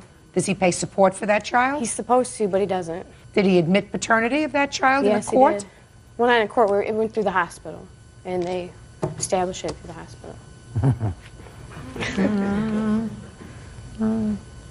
You got to keep your date book more accurate, Miss Johnson. In any event, what responsibility do you think, madam, that you have to pay for this test? Responsibility. Responsibility? Well, I asked him to take the test because I did think that my son was his, and he said he did not want to because he did not want to pay for another child support for another child because I was initially going down to file for it. Against whom? Him. You were going to go and file for child support against him? Right. Even though you had another boyfriend? Right. Okay, so I'm waiting. Go ahead, finish. And like I said, I initially thought it was, his. So we talked about it and we agreed I pay half, he pays half, and that was the agreement. But then he changed it to if he was not the father, I had to pay the full amount back to him. Well, did you agree to that? No. But you agreed to pay for half? The half, yeah. So why didn't you pay for half? At the time, had lost my job right after we agreed and was unable to pay for it. So you acknowledge that you owe him for half the test? Half the test, yes, but not the full amount. All right. Now, Mr. Glinka, why do you think, sir, that she should pay for the whole test, where your initial agreement was that you would each pay for half? Our initial agreement was that if the baby was mine, she would pay half, I would pay half. If the baby wasn't mine, then she would pay me my half back. That's not what you say, or it's not what she said. You both seem to indicate that at first you were going to share the cost, but after the test was taken, you said to her... No, right at the beginning, we had an agreement that we would each pay half. If the baby was mine, then that would be it. Later on, the DNA diagnostic testing started calling me, telling me that they wanted the other half of the money. I called her, asked her why she didn't pay her half. She says she don't have the money. I was like, all right, I will pay your half. If the baby's not mine, you pay me the full amount back. I said after the test was taken, you changed the agreement. That's what you just told me. Yeah, because she didn't pay her half. After the test was taken, you changed the agreement for the whole test. Now, Mr. Glinka, at the time when this child was conceived, was Miss Johnson living with somebody else? No, she was, yes, she was. Yes, she was. She was? Yes. And you were still seeing her? On and off, yes. And you were still intimate with her? Yes. You see, now, if you hadn't been intimate with her, sir, you wouldn't have to worry. about paying your half. I know. Right? I know. Right? So I don't feel so sorry for you, sir. We understand each other? Mm-hmm. She has to pay for half the test. Judgment for the plaintiff in the amount of $270. Listen to me. If you don't have an order of filiation legally declaring somebody to be the father of this child, then they are not required to do anything. And if I were you, I would take a quick hopscotch down to the family court or the local domestic relations court, file an appropriate case, and then have your current boyfriend or the person you think might be the father of this child tested. The child, I don't care about you. The child is entitled to know who the father is for a lot of reasons, including medical history. Excuse me. What? I have my witness that heard her say over the phone that she would pay me the full amount. She wasn't even there. Listen to me, sir. Listen to me very carefully. If all you could do was mail it in, then I would say to you, well, she should pay the whole test because she was just harassing you. You got away clean for $270. Under the circumstances, I would count my blessings if I were you. You got it? Good. That's all. Parties are excused. You may step out. She started telling my family members that the baby was mine. The way he is with my daughter now, I'm happy that he's not his father, too. It was relief after finding out that he wasn't mine. When he's supposed to pick my daughter up, he doesn't show up. We still have another kid together, my daughter. He'll take her to his house, but then he'll leave her with his mother or another family member and go do what he wants. I see her all the time. Stay away from guys like him. Keep it in your pants. Joe Raymond is suing his former live-in girlfriend, 21-year-old hotel receptionist Lindsay Holmes, for bills and unpaid rent. Order. All rise. Thank you. How you doing, Judge? Good. How are you? Good. It's case number 95 on the calendar, the matter of Raymond versus Holmes. Parties have been sworn in. You may be seated. Folks have seats. Mr. Raymond, you and the defendant were involved in a romantic relationship and decided to lease an apartment together. The defendant moved out sometime during the lease, and you want her to be responsible for her half of the rental of the apartment. That's what the case is about. Ms. Holmes says, she was sort of forced to move out. She'll explain that to me. When did you decide to lease this apartment together? We leased the apartment February 5th, 2001. We were living previously at another apartment complex, but it was just strictly my name on the lease. And what prompted you to rent this apartment together? I was naive enough to think that we might be together for the rest of our lives and maybe start a family together one day, you know? And obviously I was wrong, and... That's the end of the story. How much were you paying in the old apartment? I was paying $685. And how much was the rent on the new apartment? $870. What was the financial arrangement as far as the rent was concerned? That we both pay half, and we were both paying half of electricity and telephone as well. How many months did you live there together? Together we lived there for 5 3/4 of a month. Let's say 6 months. 6 months. Now, it is correct, Ms. Holmes, that you were paying half the rent. Yes. When did you move out and why? I moved out the beginning of the summer, probably end of July, beginning of August. Throughout our relationship, we had many fights. It became abusive, not only verbally, but physically. And when did it become physically abusive? I have here, we both were arrested for breach of peace. We got into a fight. It was at the previous apartment that he lived at. So you both were arrested for breach of the peace? Yes. When? It was the day after Christmas in 2000. Fine. Don't give me ancient history, Miss Holmes.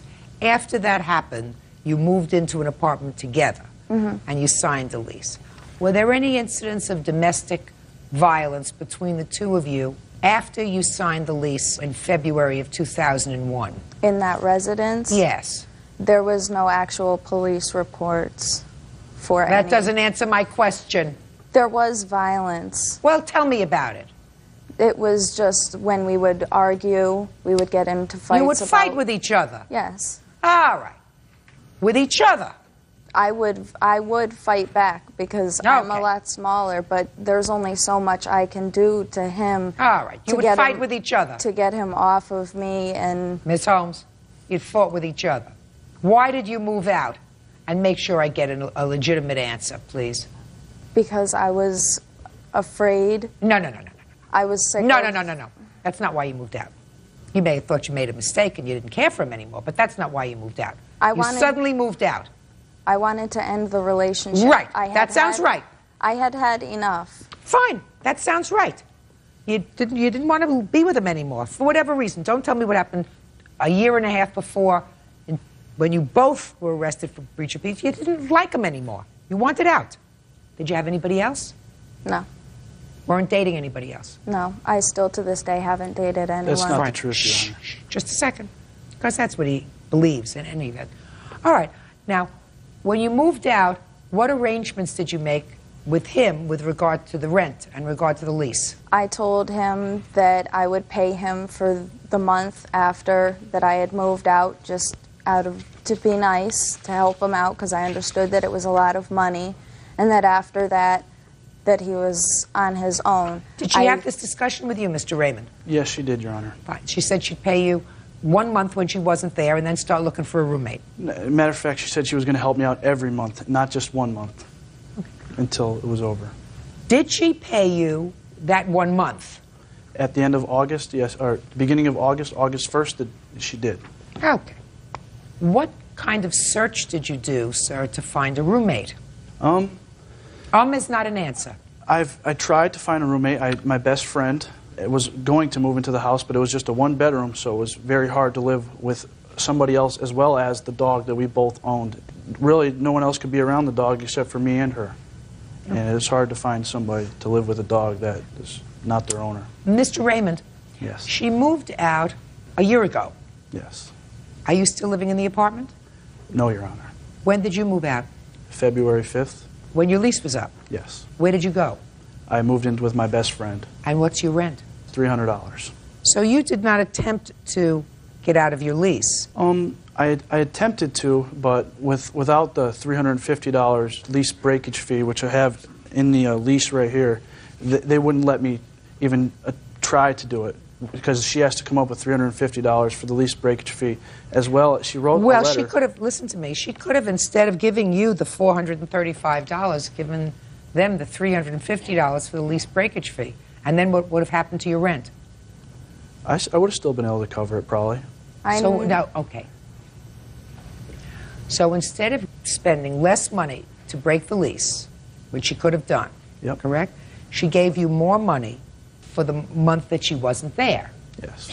So I want you to tell me, Mr. Raymond, after a year, what brings you to court, sir?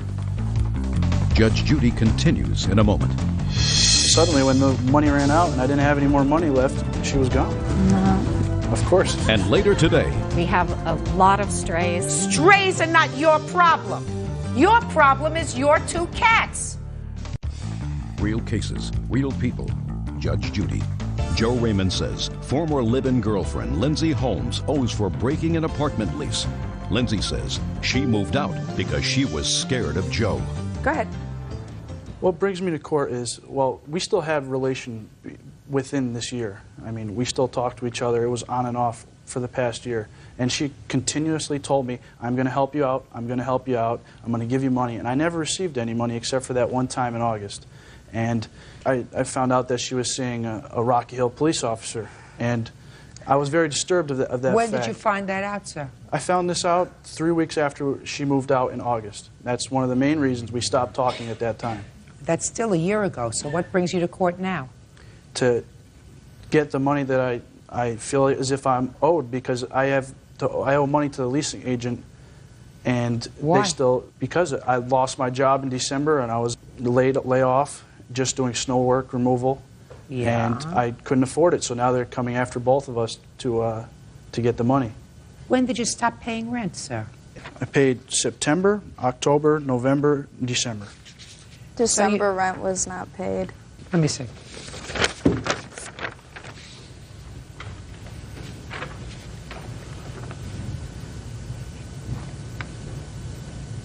Oh, I see.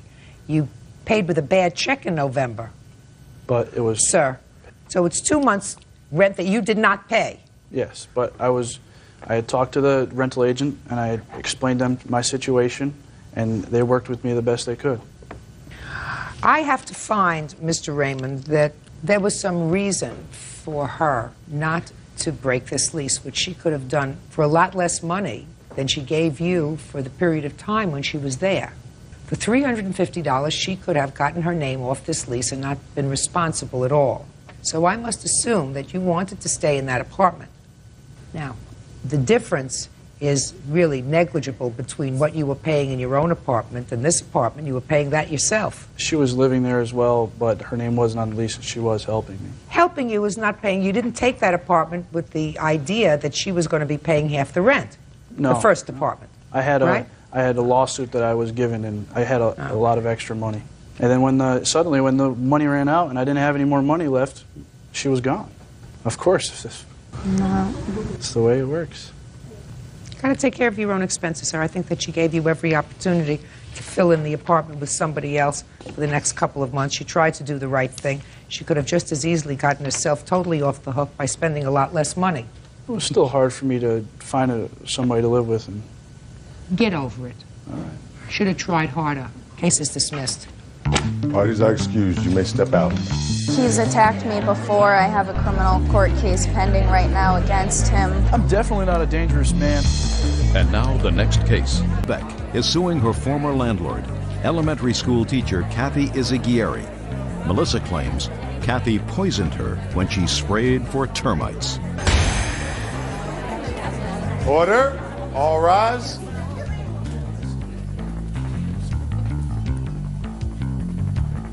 Yeah, this is case number 51 on the calendar in the matter of Beck versus Izaguirre. Parties have been sworn in, Judge. You may be seated. Miss Beck, are you still a tenant of the defendants? No, Your Honor. You moved out? I still reside at that residence, but she has since sold the building, so she is no longer my landlord. Okay. Your complaint is that while the defendant was your landlord, she caused you to become ill as a result of spraying pesticides in your apartment. And you want to be reimbursed for the nights that you had to stay out at a hotel and for thousands of dollars in pain and suffering. Now, when was this pesticide spraying incident? April 1st of 2001. And what were they spraying for? Termites. Had you seen termites? Yes, Your Honor. Were you notified that they would be spraying? Verbally, yes. So what's the problem? They had just treated my apartment 6 to 8 weeks before that, going through the exact same procedure, spraying the interior of my apartment, which is not the proper procedure, as I've got evidence to prove here. The proper procedure is actually to drill holes in the slabs of the flooring or in the walls so you can actually get to the wood or underneath, because they were subterranean termites. The termites lived in the ground. All right. That's where they lived, but they were spraying the interior of my apartment twice in a 2-month period. All right, 6 to 8 weeks before the incident that caused you difficulty, they sprayed once. Is that right? Yes. They sprayed once. And you remained in the apartment? Yes, ma'am. Is that right? Yes, Your Honor. And when were you notified that they were going to spray again? A few days before they came and So what sprayed happened? on April 1st. Fine. So what happened? You notified that they were going to come in again? I was notified that they were going to come in again, and I told her verbally, under no circumstances do I wish for you to spray the interior of my apartment. If you're going to do it, please follow the proper procedures the way it was done a year ago. Drill the holes, get to the termites. I'm giving you access to my apartment so that you can get to the termites, not to spray the interior. There's no need. I'm still smelling the pesticides. I don't need to go through this again. I'm still getting migraines from the last time. So what happened?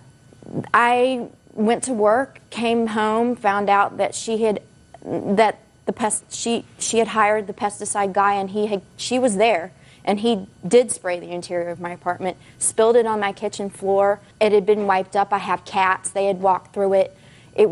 I walked in, it was just, it was overwhelming, and I hadn't even gathered any materials because I was under the impression that she was going to respect my wishes and not spray the interior again, since that doesn't even take care of the termites anyway. All right, now, since April 1st of 2001, have you seen evidence of termites in your apartment? They're back, yes. They're back? Yes. When did they come back?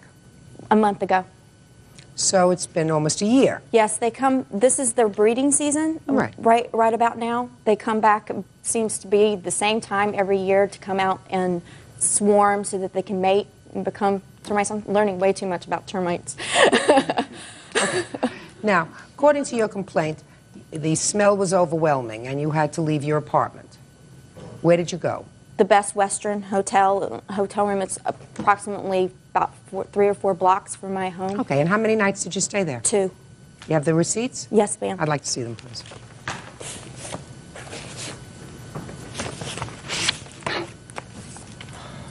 You stay over there. Okay, sorry. Oh, yeah. I also needed to purchase HEPA filters to take the pesticide out of the air that I was breathing because I was getting so many migraines. It was suggested by my neurologist. Why don't you move? I couldn't afford to. My rent is rent controlled and only $570 a month. And for Los Angeles, a good area, that's extremely good for a 1-bedroom. So that's pretty good rent, even though the place has termites once a year, right? Yes, ma'am. Okay, so other than the $185.26 that you had to pay in a hotel room because of this smell of pesticides, what do you think that the defendant is responsible for? I think that she was negligent in hiring an unlicensed pesticide person to come in and spray the interior of my apartment. He is unlicensed, as I have also in that pile is evidence to prove that. An agricultural commission did a report on it. He is an unlicensed contractor, and he had been also previously written up in 1994 for doing the exact same thing, spraying without a license and also spraying with restricted materials. I have no idea what I was exposed to. I have no idea whether or not he followed. I know the procedures that he followed were incorrect. How do you know he was unlicensed? Give me the tab on here. Purple? I'm sorry, I color-coded it to make it a little easier for you to find. Purple and what? that would be purple A1. What was the name of the person that you hired? Frigg. On the first page No, of that, it shh, says... don't interrupt. I'm not speaking to you now. Sorry. Okay. How many years did you own this building? I was never actually the owner. My mother was the owner. My parents owned the building for approximately 25 years. Did you manage the building? The only time I managed it, if you could call it that, was at the very end. My mother was very ill and she was unable to handle Miss Beck's harassment and complaints, and so I was handling the building at that time for her. This exterminator that you hired is not licensed. At the time, I believed that he was. I asked him if he was bonded and licensed. He said yes. Did you ask to see his credentials? I asked what his license number was, and he gave me a number. He had been in the business for 45 years and had worked for my mother for 10. And when Miss Beck needed... So is what you're telling me that this person was the same person who sprayed previously for you? Mm-hmm. Is that right? Yes. Miss Beck, you said that the apartment had been sprayed previously. This Craig, he is the one who sprayed previously, is that right? Yes, Your Honor. How many times had he sprayed the apartment before? I'm not really sure. He had been doing it... For years? For years. Judge Judy continues in a moment. I Listen to me. trusted her, Your Honor, that it was okay to be in that. I stayed there too. I want you to be occasions. smarter. I don't want you to trust anybody. I want you to trust your own instincts, madam. And later today, Your Honors, we had a deal. Deal. We had a deal. I was to learn something. I paid And you for didn't more learn stuff. anything. Whose fault is that? You went back to work. That is not a loan, Mr. Andre. That's not a loan. real cases, real people. Judge Judy. Melissa Beck says former landlord Kathy Izaguirre poisoned her when she sprayed for termites. Listen, Miss Beck, you don't make a big deal over things that aren't a big deal. Do you understand? You live in a rent-controlled building, which is a very old building. You live there because the rent is cheap, and that doesn't mean that you have to be subjected to things that are terrible. Your landlord can't do terrible things to you, but there are termites, and termites have to be eradicated. I don't think that the defendant did anything terrible to you. I certainly don't think it's worth thousands of dollars. I think that she has to compensate you for the 2 nights that you spent in a hotel. Because you were unable to use your apartments. I assume you paid your rent on time. I have proof also showing what the proper procedures are I to don't follow care. when you're... Listen to me. I don't care what the proper procedures are, madam. I'm telling you that the termites that you complained But you don't spray the baseboards of an apartment and let it just sit there for months. There's nowhere for it to go. It was painted over since the 1950s. Listen to me. Life is full of choices. The choice that you made to leave the apartment for 2 days because you couldn't stand the smell was a good choice. She has to compensate you for that choice because she was quiet. Because she was responsible, even if she used someone who had a degree from Harvard, you might have had a reaction from the pesticides that were used. However, your apartment was rendered through no fault of your own, uninhabitable for 2 nights. Now, if what you're saying, Miss Beck, is that it continues to be uninhabitable, or for months was uninhabitable, or for weeks, or for periods of time that you got headaches and migraines, etc., move! Nobody is holding you in this apartment. If you want to live in an inexpensive, rent-controlled building, which is old, there are some things that you have to tolerate. And I'm telling you, 2 nights lodging, she's responsible for. But thousands for your headache, she is not. Judgment for the placement. Listen to me. I trusted her, Your Honor, that it was okay to be in that. I stayed there too. I want you to be smarter. I don't want you to trust anybody. I want you to trust your own instincts, madam. $185. 2 nights at the Best Western. Interest and the year that she didn't pay me? What about it? It's Deal with it. Judgment for the plaintiff in the amount of $185. That's all. Parties are excused. You may step out. We have a police report of an occasion when she attacked another tenant, overturned her furniture, and bit and scratched the other tenant. I never bit anybody. I never scratched anybody. There have been times when after midnight she's called my home screaming obscenities. I did have problems with her with noise on one particular occasion, and she was outside. I just hope that I never have to have another interaction with Melissa Beck again. 19-year-old bank teller Erica Perkins is suing her former live-in boyfriend, 20-year-old account manager Carl Spratling, for an unpaid car loan and for the return of a dinette set. Carl is countersuing for an assault and for damage to his property. Order. All rise.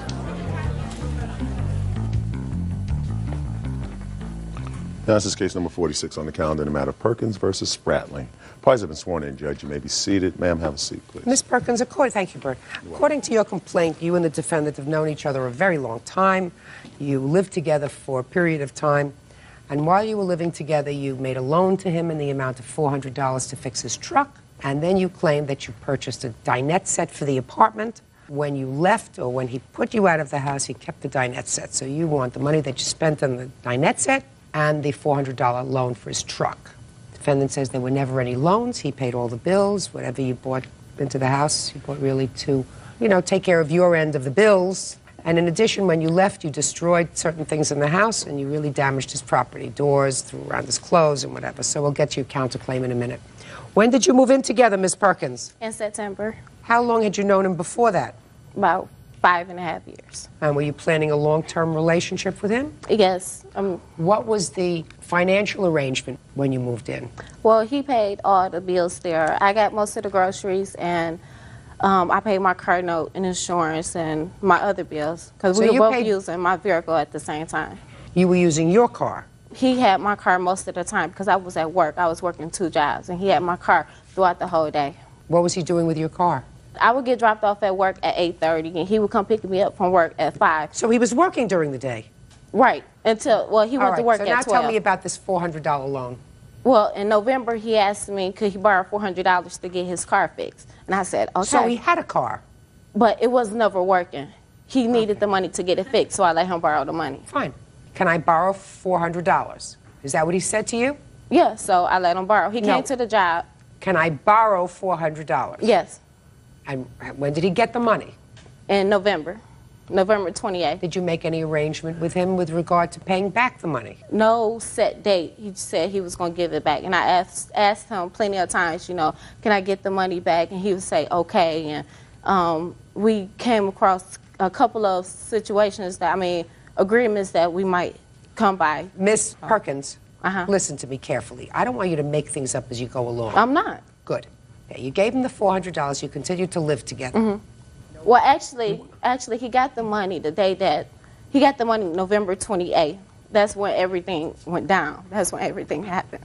Is November 28th the day that you separated? Yes. When was the last time you lived in the house with him? November 28th? Actually, it was November 27th. The night of November 27th was turned into November 28th. That's when everything happened, because he had went to the hospital because he had got the young lady pregnant when we were together. And she was going to have her baby, according to you, that night. Day. Okay. What about this dinette set? When did you buy the dinette set? In October. I gave him the money to go pick up. The dinette set was, they was purchased separately. The chairs was purchased at one place and the table was purchased at the other. All right, so how much is it, $400? No, the whole dinette set was $650. Okay, Mr. Spratling. Yes, I say I don't owe Erica. I don't care what you say. Did you take $400 from her on the 27th or 28th of November? Erica did give me $400. Did you take Yes. $400 from her on either the 27th or the 28th? Yes, I did. And when did you put her out of the house? That same night. That same night, And what did you do with the $400? I used that $400 to get my car fixed. That's pretty coincidental. Right. If I may, on the 28th or whatnot, I called Erica, let her know that my car was down, and I had needed some money to go ahead and get my car fixed. Erica, being my woman at that time, went ahead and gave me the money. I never went ahead and asked Erica. I never went ahead and told Erica let me borrow any money. Erica went ahead and gave me that money or whatnot to get my car fixed. I never once did I say let me borrow the money or can you loan me this money. By us staying together whatnot, I went ahead and just took it as if well we're together whatnot.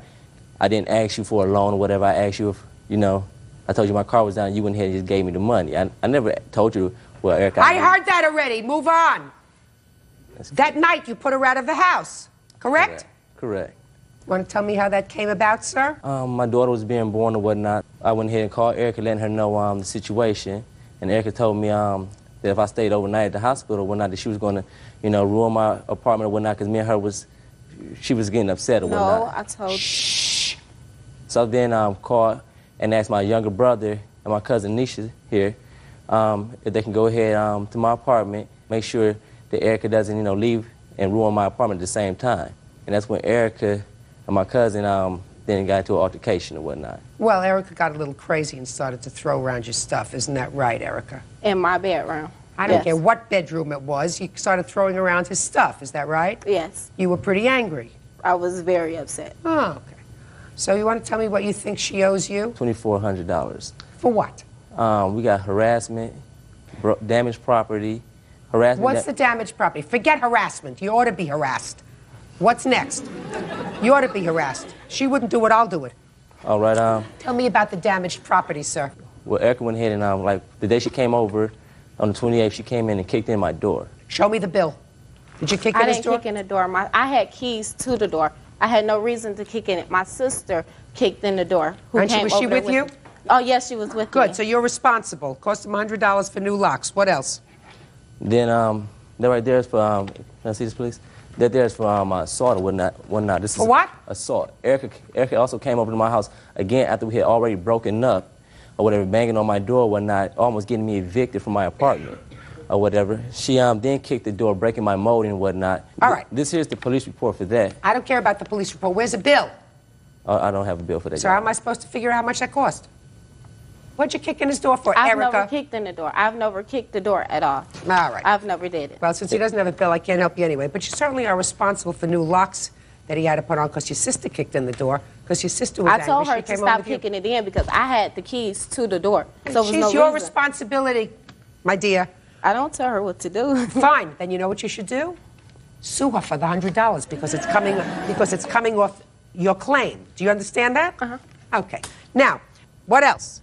a broken chain. The day Erica came in, the second time she came in and assaulted me or whatever, she broke my chain. That was my chain. Shh, shh. No, it wasn't. You gave it to him. No, I've never given him that chain. Oh, He really? wore it throughout the relationship. I've never said, here, you could have this chain. Oh, stop. I let him wear it. Stop it. How many years has he worn it? A year. That's a long time. I mean, now it's even become his. we Adverse have been- possession. Listen, now it's his. She broke the chain? Yes, Your Honor. My Oh, put it back in your pocket. What other damage? Let's hear. Let's hear. You want to give me any other nonsense? I really have a very busy day. Oh, that's basically all. Good, fine. Judge Judy continues in a moment. You were dumb enough to buy it, pay Why to would I have it have moved. to pay for it? I mean, I'm not Listen, you understanding want him that. to keep the dinette set? No, I want the dinette Then set. get it. And later today, Why don't you have a job? What do you I was do? going to school. I was getting ready to go to school. Going to school and getting ready to go to school are entirely different things. real cases, real people. Judge Judy. Erica Perkins says ex-boyfriend Carl Spratling owes for a loan and for the return of a dinette set. Carl says Erica gave him the money so he could fix his car. All right, where's the dinette set? It's in my apartment. Good, you're going to give it back to her. And we're going to pack it up and we're going to give it back to her, and you're going to give it back to her in very, very good condition. Do you understand? Yes, I do. I have a question. Well, I'm not usually here to answer questions, but in your case, I'll make an exception. What's Okay, your question? Well, basically, my question is, why am I giving her a dining room set, which I told Erica not to purchase, would not due to our relationship. We were already on shaky terms. I asked Erica not to purchase this dining room set. Yes. I said, Erica, don't buy this dining room set because. And she didn't listen. Erica, okay. Shut up. So what's your question? You told her not to buy it. I told her not to buy it or whatnot. You told her not to buy it. Correct. And she bought it anyway. Correct. So what's your question? So I'm wondering, like, I told her not to buy it. She purchased it anyway. She told me, I was like, well, Erica, I don't want you buying this dinette set due to the fact that if me and you were to break up, that, you're going to want to take it with you. I quote, Erica sat there and told me that if me and her was to break up, I can have the dinette set. She was just going to leave with her items. I want you to be quiet if I need you. So what's your question? Why am I returning it when she told me I can have it? Why are you returning it? Correct. I'm going to give you the answer. Because I said so. That's the answer. Right. For the same reason that you're going to give her back the $400, which now becomes $300 because I'm taking $100 off for the locks her sister broke. Do you understand? Yes. Good. Judgment for the plaintiff following $300 in cash, plus the dinette set is to be packed up. 5 days from today, you arrange for it to be moved to wherever you want it moved. Do you understand? So I will have to pay for the expenses to it for me so that it could be removed. You have to pay to have it moved. Yes, you were dumb enough to buy it, pay to Why have would it I have moved. to pay for it, though, to be moved? I understand, but I don't. I mean, I'm not. Listen, you want him to keep the dinette set? No, I want the dinette set. Then get it. Do you understand? Yes. Perfect. That's all. Parties are excused. You may step out. If she wanted, she can have it. I'll buy my own. I mean, he did get a young lady pregnant when we were together. He told her not to buy it, and she wanted to buy it anyway. It was her stupid decision. Summer Whiteacre is suing her ex-boyfriend, bookseller Seth Wells, for unpaid credit card charges and an unpaid bill for internet service. Come to order. All rise. This is case number 88 on the calendar in the matter of Whiteacre versus Wells. Parties have been sworn in, Judge. You may be seated. Miss Whiteacre, was the defendant a boyfriend of yours who was living in your house? Yes, he was. How long did he live in your house? About 4 months. And you were living with your parents? Yes. And your claim is that he ran up some bills while he was living there? Correct. And in addition to the bills, you also have an IOU that he signed? Correct. The defendant says, he doesn't talk much about the bills in his answer, but he says he was forced to sign the IOU under duress. So first, let me take a look at the bills, then let me take a look at the IOU. You're going to tell me a little bit about why he came to live with you and what the bills were for, and then I'm going to hear all about the duress.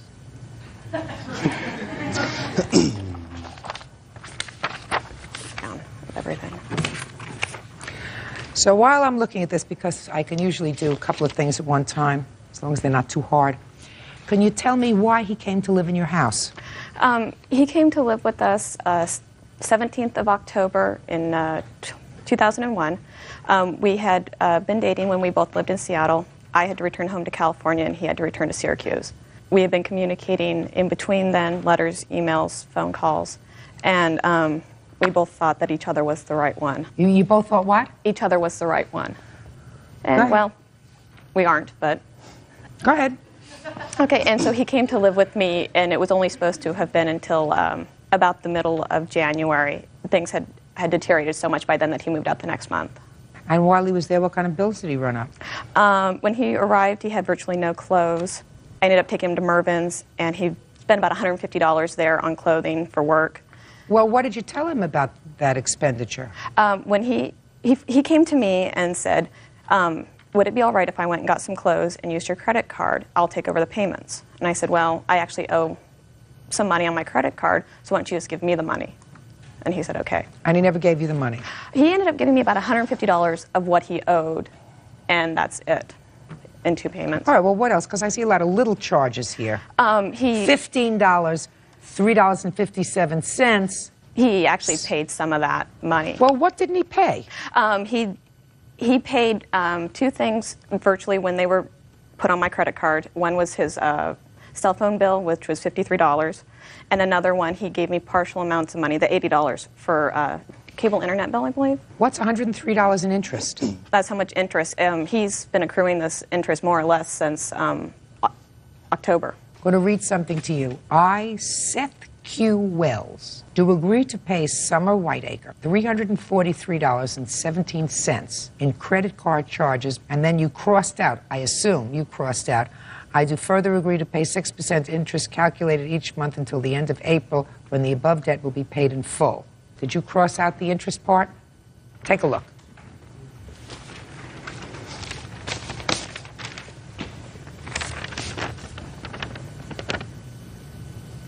No, she crossed that out. I did Okay. not cross it out. That is your signature. Yes, it is. Then here we go, sir. It's your turn. Talk to me about this duress. Basically, she was in the process of taking me, she was moving the last of my stuff to my new apartment. And we had been discussing the relationship and the end of the relationship. And it basically got to the point where she was really upset and out of control. Like, literally, I was not... Explain to me out of control. Basically, she was crying and yelling at me, saying that it was, I needed to accept my part of the responsibility for the relationship, and her speed was increasing. And You were in the car? Yes, I was in the passenger Yes. seat. And I literally did not feel safe under the situation. And she has actually been in the same mindset before, and I felt the same feeling of being unsafe with the way she was driving. He chooses to bring up... I'm sorry. And, I mean, I did not feel... Will you get to the IOU, please? Yeah, well, she handed it over to me saying, you have to sign this. And this is when she was... Where was it when she handed it to you? It was in her hand, and she handed it over to me. We were in the car. Well, she was driving. Yes. And she's crying. Yes. And she hands this over to you. She looked over and handed it to me. Right. Is that when you gave him this, in the car? Yes, it was in the car. Uh-huh. Go ahead. So you signed it while she was driving? Right. I basically felt that if I did not sign it, then it would have escalated, and I didn't know to what point. Okay, now you sign it. Yes. Did she calm down? Yes, she did. And were you still holding it? Yes, I was. Well, after I signed it, I did hand it back. And she took it back while she was... While she was driving. While she was driving? Mm-hmm. Correct. And hysterical? Yes. Does that sound right to you? Not really. I was upset. I wanted him to stand up and say, yes, I am responsible for these charges. He chooses to bring up relationship issues in the car. I'm not interested in relationship issues. I'm talking about fear. I don't see how he could have been afraid. He is quite a bit larger than I am. He doesn't have the car behind him. He could have overpowered me at any time. I wasn't afraid of you. No. I was afraid of driving. Look, Mr. Wells, you signed the IOU. Yes. Pay the lady the money, $343.17. Pretty exact amount. Are these your charges? Yes. Then what are we here for? Judge Judy continues in a moment. At worst, you're paying for your own clothing that I assume you're wearing. Yes. She's not getting any pleasure from it. She's not seeing you in it when you're going out for dinner. And later today... I've trained hundreds of people at that school. I've never had an incident like this. That's a pretty nasty email from a businessman. Real cases, real people. Judge Judy. Summer Whiteacre says ex-boyfriend Seth Wells owes for credit card charges and bills while they lived together. Seth says he was forced to sign a promissory note. If they're your charges, who cares whether you were forced to sign an IOU under duress? Part of them that was already paid for. She gave you credit for what you paid for, sir. Right, what I paid for is part of that list. It's not the clothing. The clothing, she had said, and I said, you know, it'll be a while before I get, you know, my first paycheck and be able, you know, to pay you back. And she said, don't worry about it, you don't have to. It was the beginning of the relationship, and, you know, when everything is, like, wonderful and happy. And I said, okay. She said, you don't have to, don't worry about it. And I said, are you sure? And she said, yes. So you're saying to me these are your charges, but it was a gift? The clothing, yes, was a gift. Yes. The rest of it was not, which I did pay the $150. But there's more charges here than $150, sir. I'm not exactly sure how it's been increasing every time she talks to me, so I'm not sure what it's always a new amount. I don't know. All I know is I can't be bothered with the two of you anymore. We're talking about $343.17. At worst, you're paying for your own clothing. That's the worst scenario. Right. Clothing that I assume you're wearing. Is that right? Not today, necessarily. But you're wearing it. Yes. She's not getting any pleasure from it. She's not seeing you in it when you're going out for dinner. No. So, don't make a big deal of it. Just pay the money, put a period, sayonara, and goodbye. Does that sound right? Yes. Judgment for the plaintiff, $343.17. That's all. Parties are excused. You may step out. I broke up because she had cheated on me. She got bitter because I broke up with her, and now suddenly, you know, now you owe me this, now you owe me that. He's the biggest loser I could have ever found in my entire life, and he can't own up to his mistakes. Tender Deborah Gilhooly is suing her ex-boyfriend, business owner Alan Nelson, for the value of a car and for half the cost of a trip to Las Vegas. Alan is countersuing for vandalism to his vehicle. Order. All rise. Yeah, this is case number 149 on the calendar, the matter of Gilhooly versus Nelson. Thanks, Bert. You're welcome, Judge. Parties have been sworn in, Your Honor. You may be seated. Folks, have seats, please. Miss Gilhooly, according to your complaint, the defendant was your boyfriend. You lived together for a period of time. You no longer live together, no longer boyfriend and girlfriend, but you claim that he owes you for a car, that he owes you for half of a trip to Las Vegas. The defendant says that the trip to Vegas was a gift. He doesn't discuss the car, which you have. Is that correct, sir? Yes. And you are counterclaiming because you say that Miss Gilhooly, in a fit of rage, vandalized your car to the tune of $4,700. That's correct. Okay. How long did you live together? 15 months, Your Honor. 15 blissful months. When did it start and when did it end? We met in January and ended April 28th of this year. Now tell me about the car. Your Honor, I purchased the vehicle on January 12th. And you say you purchased a vehicle? Correct. I'm reading between the lines in your complaint when you say you purchased the vehicle. Am I correct that it was supposed to be his car, but he was supposed to pay for it? Correct. You took out the loan? Correct. Down payment? Who put down the down payment? Basically, Your Honor, it was a cashier's check. It was paid in full.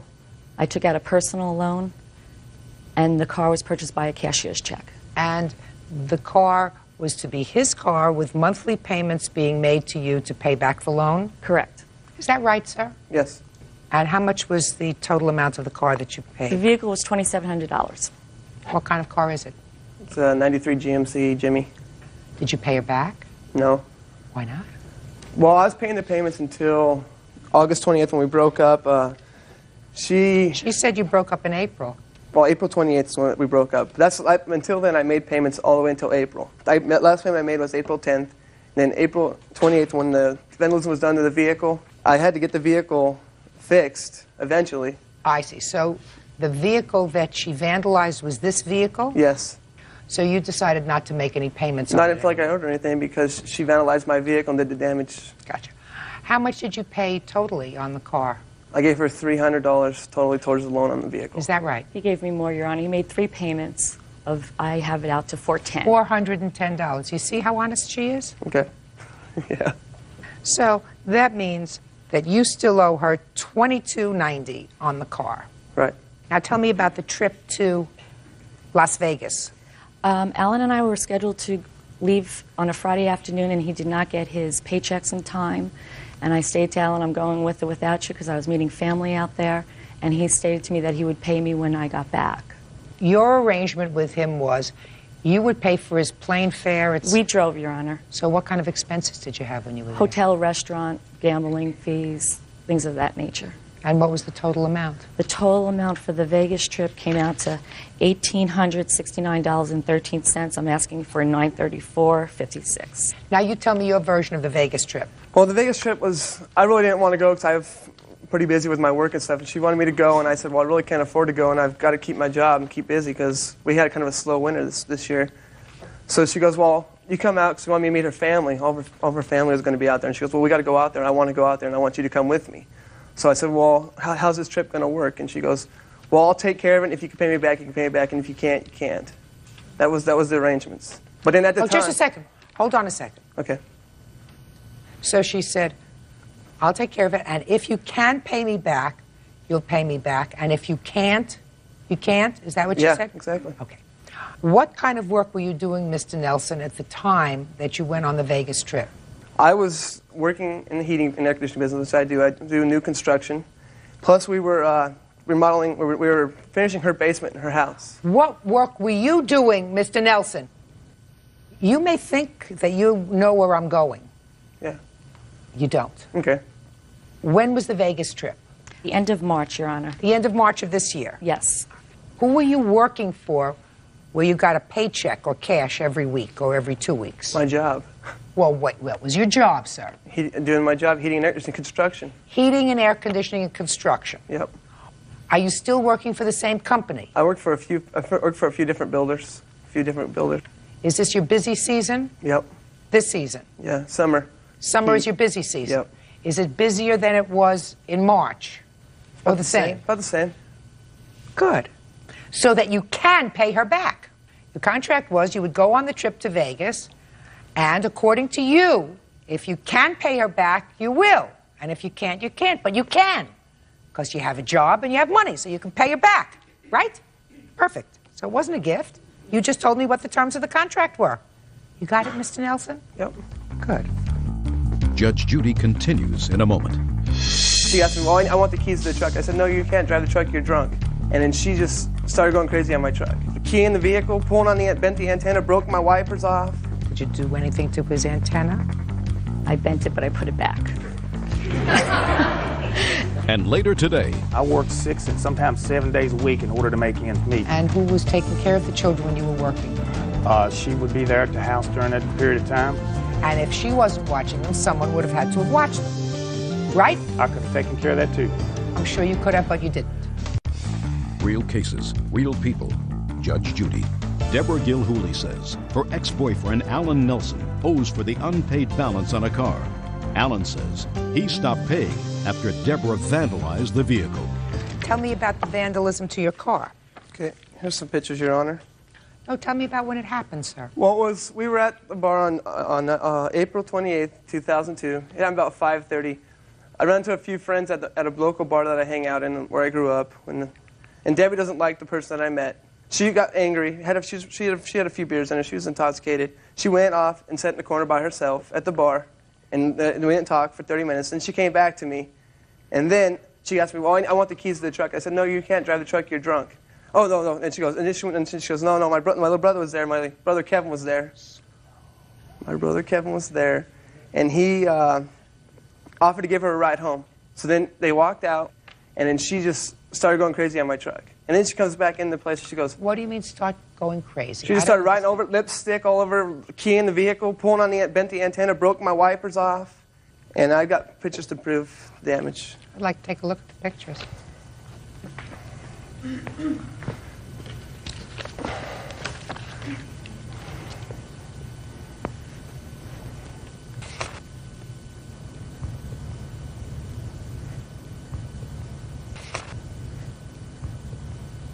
Did you damage his truck?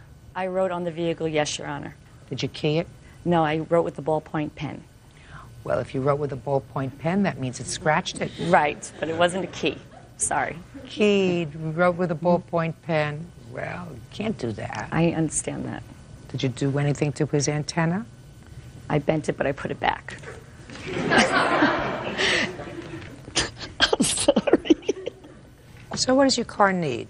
A new paint job? Yeah, I have an estimate here for you, too. The estimate better be a real cheap estimate, sir. Oh, I got more damage. There's still more pictures.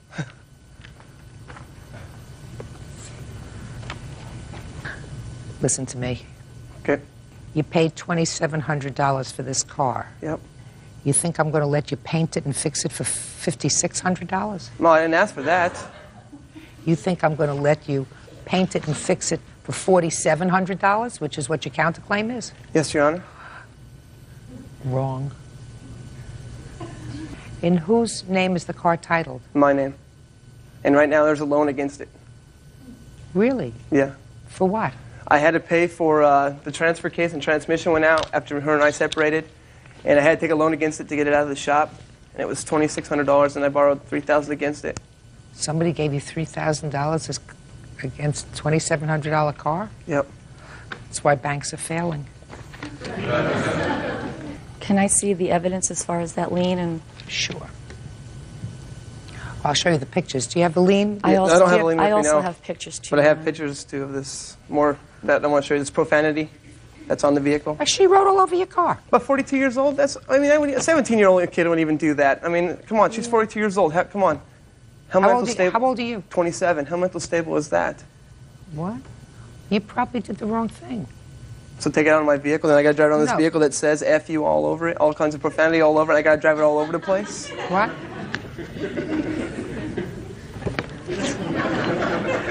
It's a car that you don't have to drive anywhere. You didn't pay for it. But I did do work for her in her house. I did remodel, I did do the basement. Were you living in the house? Yes, I was. How much rent were you paying? I was paying whatever I could afford to pay her, but then I was... Listen to me. That's not an answer. Okay. So you worked off your rent? $10,000 worth? Yeah, well, you know, some people are more expensive than others. Ms. Kahuli, you see, your problem is that he owes you $22.90 for the car. Correct. He could probably get the car painted and buffed out or whatever, so it would look reasonable. At least he wouldn't walk around looking like a large profanity sign, you know, for $500-600. Or maybe he did. Did you have it painted, by the way? No, I have not done it yet. So you're driving around with a car that is really terrible looking. Your Honor, he buffed out the word liar. I have pictures of that too. He what? He buffed out the word liar. You got that out of the vehicle. Well, you know, when you have a temper tantrum, you got to pay for your temper tantrum. I understand. And your temper tantrum's got to cost you some money. So I'm issuing a judgment for the plaintiff in the amount of $2,624. I have deducted the $600 so that Mr. Nelson can get his car painted. Yes, Your Honor. Modestly painted. And I suggest that you both go, be happy. You have had no contact since April? A little bit, not much. What do you mean a little bit, not much? We're trying to set up appointments to meet, but it's over. I've got my life's been on. My life's went on. I've got a kid on the way, so. Got a kid on the way? Yes. When? It's due February. Oh, when did you get married? I am not married. Wunderbar. Thank you. Thank you, Your Honor. You may step out. And I helped invest her, make her house go up and her value of her house go up and everything, about $30,000, and then I still got paid paying $2,600 and some odd dollars. I don't think that's fair. I would have liked to seen the vehicle back, but oh well. She's psycho. She has mental problems. He's a basic idiot. Lisa Russell is suing her ex-boyfriend, mover Mark Foster, for unpaid bail money and for damage to her car. Mark says it's Lisa's fault he was arrested in the first place. Order. All rise.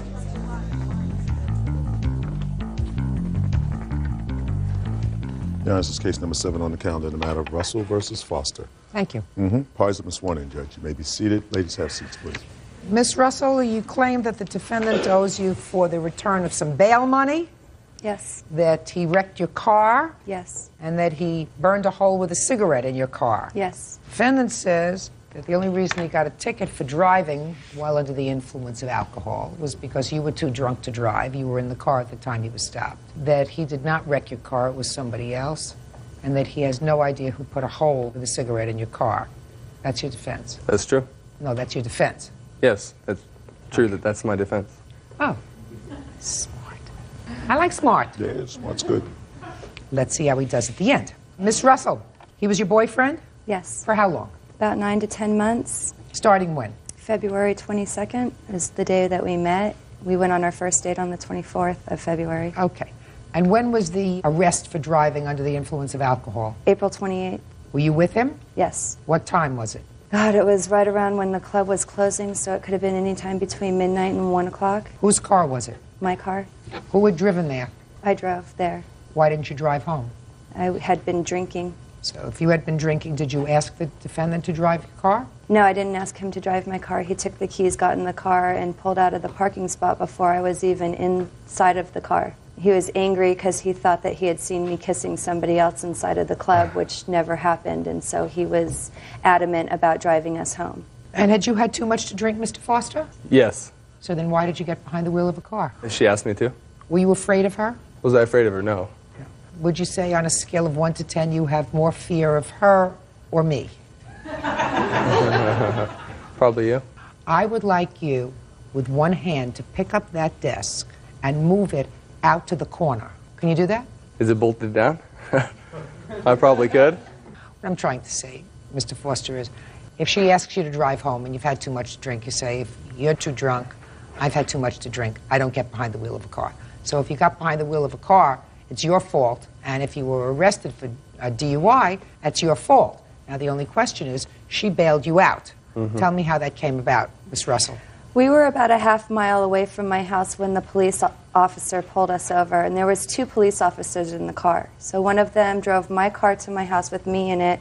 The other officer followed us with Mark in the back of the car. They let me go to the back of the car to talk to him before they took him to jail, and he was upset. He was crying. He wasn't looking forward to spending the weekend in jail, considering that it was a Friday night, and asked me if there was anything I can do. If I could get the money together to bail him out, he would pay me back. So he never said the word pay you back. He never used the words pay you back, Miss Russell. I'm a little bit older than you are. That's not what's said. What's said is, can you get the money together to get me out? That sounds right. Mm-hmm. The pay you back part doesn't sound right. He did promise to pay me back the bail money. Mm-hmm. Go ahead. So I got the money together, I went down to the jail, and I bailed him out that night. Mm-hmm. Let me hear your version of the events, sir. Well, we got pulled over, and, you know, like she said, the cops drove her car to her house with me in the squad car behind it, and then took me to jail. That Friday night, she had asked me to call her when I got, you know, into the cell or whatever with a phone, and so I did. And she said that she felt bad and that she had some money and that she could come bail me out. And you know, I told her I'd probably be out in the morning, if not Sunday morning. You know, we had an attorney, and he would most likely be able to get me out on OR. However, you know, she insisted on coming down and bailing me out. And basically what I said was, you know, I'm not exactly going to hold on to the bars, you know, when the deputy comes to let me out, you know, not exactly going to refuse to leave. Okay. How much was the bail? The bail posted was $7,500. I paid $765 to get him out. Mm-hmm. Your Honor, I don't have $765 laying around at any given point in time. Then, Miss Russell, what you shouldn't have done is you shouldn't have taken your car, driven your car to the club, had enough drinks so that you couldn't drive yourself home, and then, since you couldn't drive yourself home, got into a car with him when you knew he was drinking and allowed him to drive your car home. That's what you should not have done. He should not have gotten behind the wheel of that car. But you're just as guilty as he is. But for the fact that he got behind the wheel of the car, you would have gotten behind the wheel of the car and driven home. That's what would have happened. Then maybe you would have got pulled over. So he got pulled over, and I don't care whether there was an agreement or not. You pay for half the bail, and you're so stupid you pay for half the bail. Do you understand? Now, you say he wrecked your car. Tell me about that. June 30th, we were on our way to a concert. Again, he drove my car. We were in stop-and-go traffic. He had enough distance between him and the car in front of us, but he had turned to me to say something, and when he looked forward again, traffic had stopped. He slammed on the brakes and tried to merge a little bit, and the driver's side front end of my car ended up hitting the back of another person's car. Yes. We pulled off the freeway with the other person, and I had friends following me at the time, too, that were going to the concert with us. The woman in the car wasn't hurt. She had absolutely no damage done to her car, and she said that she was in a rush, so she didn't want to file a police report or exchange information, So we all left. So, what kind of car was this? It's a 2000 Mitsubishi Eclipse. So you have insurance? Yes. Did you pay to have the car fixed? No, I haven't gotten it fixed yet. Why not? It turns out afterwards I found out that his license was suspended due to the DUI, which means that my insurance won't cover his driving my car because he didn't have a valid driver's license at the time. Why did you get behind the wheel of a car if you had a suspended license? I wasn't even in the car. Oh, really? Tell me about that. Well, I wasn't even in the car. She said that she was going with some friends to a concert. I was working, actually, on the road. What I do is I move people's furniture. I'm a truck driver. I was out of town. So according to you, you never were in an accident with her car? Nope. Never. Judge Judy continues in a moment. They had been in a terrible fight that morning. Then he shows up, gives her flowers, and insists on driving. I was one car behind them when the impact occurred. He hit them. I'm not sure how fast he was going. Is this beginning to jog your memory a little bit? And later today, Why aren't you responsible? Because he had told me that he was going to pay for it, and I said that was fine. So sue him. Yeah, he should sue him. He shouldn't be suing No! me. You sue him! real cases, real people. Judge Judy. Lisa Russell says she posted bail for ex-boyfriend Mark Foster when he was arrested on a DUI. Lisa also claims that during a separate incident, Mark wrecked her car. Go ahead. Basically, I'd heard about the accident through the grapevine, you know, that some other guy was driving the car or whatever, you know, and I questioned her about it. Of course, she denied it. And once I got married, all of a sudden this whole lawsuit thing came about. Mm-hmm. So, you know, I think she had hopes that, you know, we would be back together and yada yada. And once I got married, you know, it seemed a little bitter. I think you ought to have your car fixed. I think I need to have it fixed too. I didn't want to pay the money out of my own pocket to have it fixed, though. Well, if you let somebody under the influence of alcohol drive your car again, maybe you have to pay the consequence of that. I can't tell whether he was driving the car or not. You have any witnesses here who were in the car with him? Jonna was driving right behind us. Step up. Tell me your last name, please. Costello. Are you friend, relative? I'm just a friend. Okay. Tell me what you observed. We were all driving to San Bernardino for a concert. Mark and Lisa had gotten the tickets. I met them both at her house. From there... Is this beginning to jog your memory a little bit? Not at all. Okay. They had been in a terrible fight that morning, so we weren't sure if he was coming or not. Then he shows up right before we were leaving, gives her flowers, and insists on driving. I followed them to the concert. I was one car behind them when the impact occurred. It was stop-and-go traffic.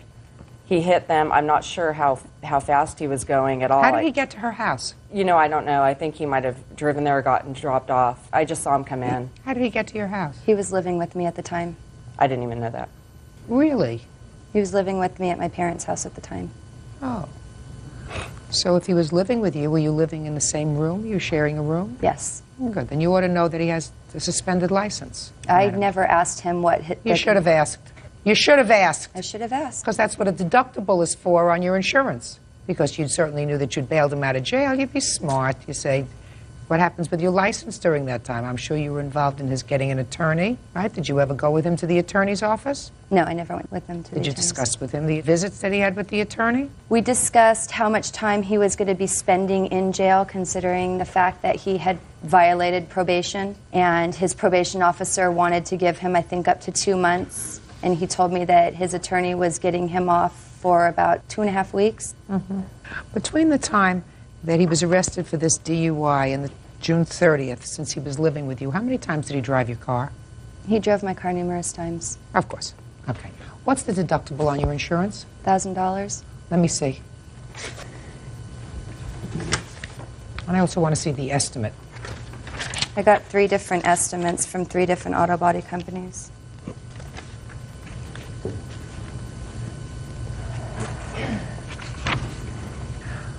Well, the cheapest estimate is $1,506. Is that right? Yes. And you have a $1,000 deductible on your policy, right? Correct. So he's responsible for half of that, because I find that half of that is attributed to you, because you should have known that he wasn't supposed to be driving your car. And I think you did know that he wasn't supposed to be driving anybody's car. Now, you want to tell me about the cigarette hole? Cigarette hole was New Year's Eve, and I was driving us back home because I was sober at the time. And he was trying to flick his ash of the cigarette out the window, which was only cracked a little bit, and instead he hit the headliner, and the cherry of the cigarette went up into the headliner and burned a hole. The car's only 2 years old. I'd like to keep it in as good of condition as I possibly can. When did you marry? April 16th. January, February, March. Did you file a lawsuit against him? I filed my lawsuit originally. Those your original papers? Yes. Let me see them, please.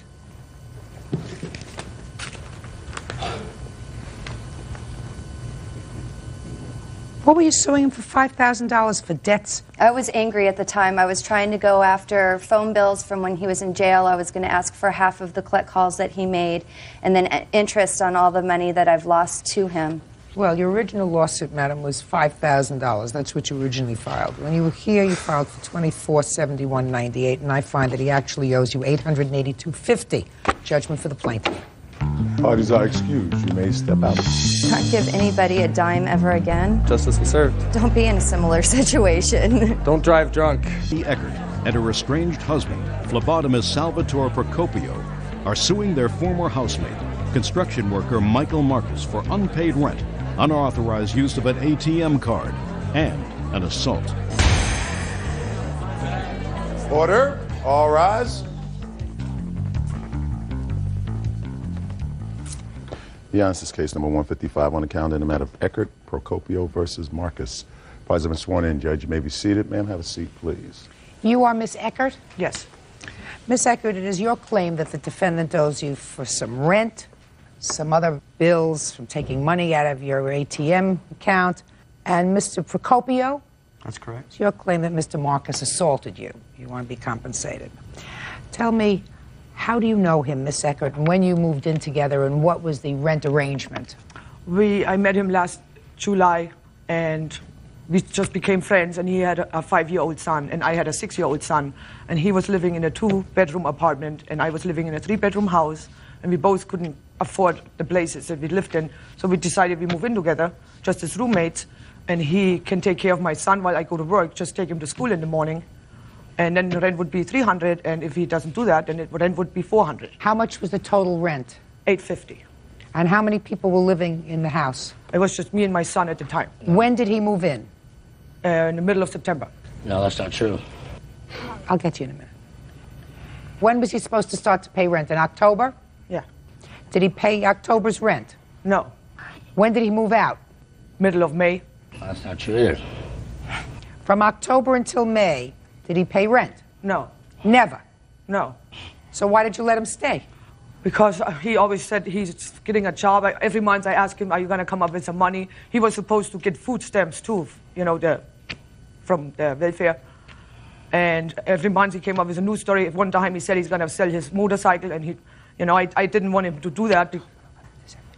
And then he had a job at one time. Yeah. For a day, and then he lost that job. Not true. Do you think I'm going to give you a chance, sir? Yeah, I'm sure you will. Then I want you to try to contain yourself. So he didn't pay you any money from October until May? No. So let's deal with the rent first. Now, Mr. Marcus, look who's having a turn.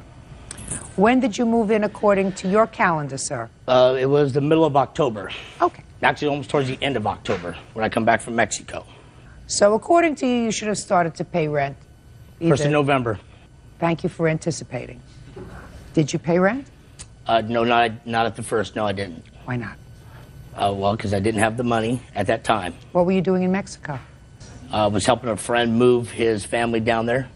Explain that to me. It was just another friend of mine who needed assistance driving his family to Mexico. He asked me to help him. You're making me very nervous, sir. Could you speak without moving so much? Well, he asked me to help him move his family to Mexico. I did so. I was down there for a month. So you weren't working at the time? No. So, and you were free? I was taking care of my son. He was under medical conditions, so... What kind of medical condition? He was mauled by dogs, so he needed intensive care 24/7. How old is he? He is now 6. At the time, he was 5. So you took your son, who needed full-time medical care, down to Mexico No, for I a didn't. month. I left him with his grandmother. The name of the friend who you helped move to Mexico? Mario. Mario. Yeah, Mario. That's all I know.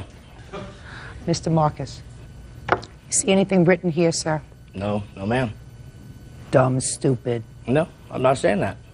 Do you think that I think that you were going down to move somebody whose name you don't even know and you stayed with them for a month and you don't know their last name? No, I don't. Actually, I couldn't even pronounce it if I did. All right, Mr. Marcus. So November you didn't pay any rent. What about December? Yes, I did give her some money. I did give her some cash. Good. How much did you give us, sir? I believe it was $150. And in January? I think it was another $100, $150. February? Not believe February, no. March? No, that's when we started getting eviction notices, so she didn't pay either. It was pretty much everybody disbanded the house and off we went. April? No, nobody was there in April. When did you move out? March. So according to you, sir, for the entire time you were there, you gave her a total of $250. Well... That's what you just told me? Well, partial, yes. That's what you just told me? Yes, I understand that. Partial. That's what you just told me? That's cash, yes. I bought all the food for the house. Food? Yes, food. Well, she then proceeded to move Sal in. I'm not there yet. Ms. Eckert, okay. I want you to tell me about this ATM card. I've read your papers, and I don't think that you can prove it to me, but I'll listen to you anyway because I'm always trying to be fair. Well, I got my paycheck and I deposited, and my bank account was way overdrawn, and I was like, there's something wrong. So I got a statement from the bank, a printout, and I noticed that there was some stuff on there that was charged on my debit card that wasn't made by me, and there was a 1-800 number next to it. So I called it, and I got to find out it was a... She gave me the credit card. Go. It was a porn website. That's not what it was. Yes. That's what the guy said on the phone. That's not what it was. Oh, okay. What makes you think it was Mr. Marcus who used your debit card? Because the guy on the phone asked me what my email address is, and I said, I don't have an email address. He asked me if I got a computer in my house, and I said... That she did. I want you to be quiet until I look in your direction. And he asked me if I know somebody by the name of Michael Marcus, and I said, yes, that's my roommate. And he said, that's the person who got the charge that on my debit. And what was the charge? Do you want to take a look at this? Sure. And because of that, my bank account got totally overdrawn, so I got all those overdraft charges on there, too. Just tell me how much it was. But all combined with the overdraft charges, about $200. Forget the overdraft charges, just what you allege he charged. About $100. Now we're ready to go to you, sir. Now I want you to tell me about this assault. When did it take place? 12th of April. You have a police report? No, I did not call the police. I was going to pretty much let the whole issue go until my wife and him were going to go to court. Mr. Marcus, do you think you're helping yourself, sir? No, ma'am. I just want the truth. Well, then wait your turn, and I'll hear. How are you related to him? Can I speak? No! I asked you a question. I said, how are you related to him? I'm a witness. How are you related to him? We have a child together. My condolences. Judge Judy continues in a moment. Your actions today, being a wise guy and a smart mouth. But I'm not. But you are. But you haven't even heard my side of this whole assault thing. But you're not paying attention to me. I am. You're as dumb and as thick as this wood. And later today, he calls me and said he's in jail. They bailed him out of jail. That's not true, Your Honor. I said, Mr. Reyes, could you wait until I look at you and ask you questions, please? Oh, look at me. Could you do that? Yes, ma'am. Real cases, real people. Judge Judy, Heidi Eckert, and her estranged husband, Salvatore Procopio, are suing former housemate Michael Marcus for unpaid rent. Salvatore claims soon after filing the case, Michael beat him up. Now, 12th of April. Correct. After the eviction notice came, we were supposed to be out the 1st of the month. Heidi, 1st of what? April, I believe. 1st of April. Yeah. Why were you being evicted? Due to unpaid rent. When was the last time you paid rent? I never paid any rent. Yeah. When was the last time you paid rent? In February. In February? As far as the credit card is concerned... I'm not talking about the credit card. Oh, well, it was handed to me. She knew all about it. I'm not talking about the credit card now. Well, we need to address it. If I need to address it, I'll address it. Now, get back to the date of the assault. Mr. Marcus came into the kitchen first thing in the morning and was upset about the whole lawsuit. Heidi had already, processed a claim to sue him in small claims. He was adamant that I was the one that put her up to it. And When did you move into the house, sir? middle of November. November. I mean, probably within the first 30 days of Mr. Marcus moving in. So you moved in after Mr. Marcus moved Well, I lived there prior. I moved out. You moved moved back in after Mr. Yes. Marcus moved in? Yes. After her arrangement with Mr. Marcus? Correct. Did you pay rent? No. Why not? I was unemployed at the time. That's not his problem. Yeah, I stayed in the room with my estranged wife. I slept on a couch sometimes. At any time, did either you or Miss Eckert receive public assistance? No. Not me. What about you? No. So how are you supporting yourself, Mr. Precipio? Me and everybody else was supporting him. With the help of friends. Was I looking at you? Well, Was I looking at you? that's who was supporting him. Everybody else in the house. You know, right now he's preparing to tell me about the fact that you punched him while sitting in the kitchen. No, he A fact he was that standing. you acknowledge. Mhm. Your defense to that, sir, is that you were afraid that he was going to assault you with a knife he was holding. Yes.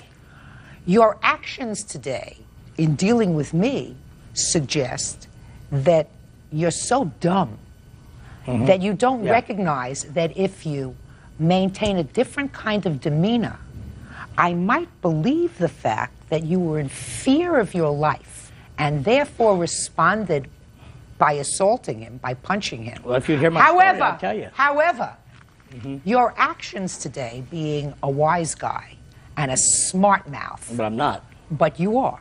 But you haven't even heard my side of this whole assault thing. But you're not paying attention to me. I am You're paying as attention. dumb and as thick as this wood. well. Because if you listened to me, you would understand that if you were quiet and respectful of where you are, Then I get and shut out. understand where you are, you see how we're addressing each other and you see how quiet they are? Because at this point, I'm looking in your direction. You have no self-control. You can't control yourself. Real cases, real people. Judge Judy, Heidi Eckert, and her estranged husband, Salvatore Procopio, are suing former housemate Michael Marcus for unpaid rent. Salvatore claims soon after filing the case, Michael beat him up. Tell me about the assault, sir. You were in the kitchen. He came in. He was angry because you filed the small claims case. And he did what to you? He smacked me upside my face. How did he do that? With an open hand or a closed hand? It was closed hand and an open hand. There was two of them in which I got out of the house. Okay. And I left. And I wasn't, you know, I wasn't. My mouth is moving. Excuse me. When he hit you, did you have any injury? I had a cut on the inside of my mouth. Okay, so you had no serious injury. No, none at all. And you did not respond in kind by hitting him back No. because... Okay. Did you, in fact, have a knife in your hand? I was doing the dishes. At the time, we weren't sitting in the kitchen. I was standing at You the were sink. standing. And Mr. Marcus, at no time did he hit you, is that right? No, he did not. Stop! And you walked into the kitchen, is that correct? Yes, I did. The fact that Mr. Procopio was not seriously injured, or was not really injured at all, does not mean that you get a free whack. So that slap upside his head and little cut on the inside is going to cost you $500, Mr. Marcus. So far, I am eliminating these charges from here because everything that you told me, Miss Eckert, with regard to the person that you called, at your ATM card, is hearsay. However, I am persuaded that Mr. Marcus owes you for rent. So, judgment for the plaintiff in the amount of $2,000. Thank you. Parties are excused. You may step out.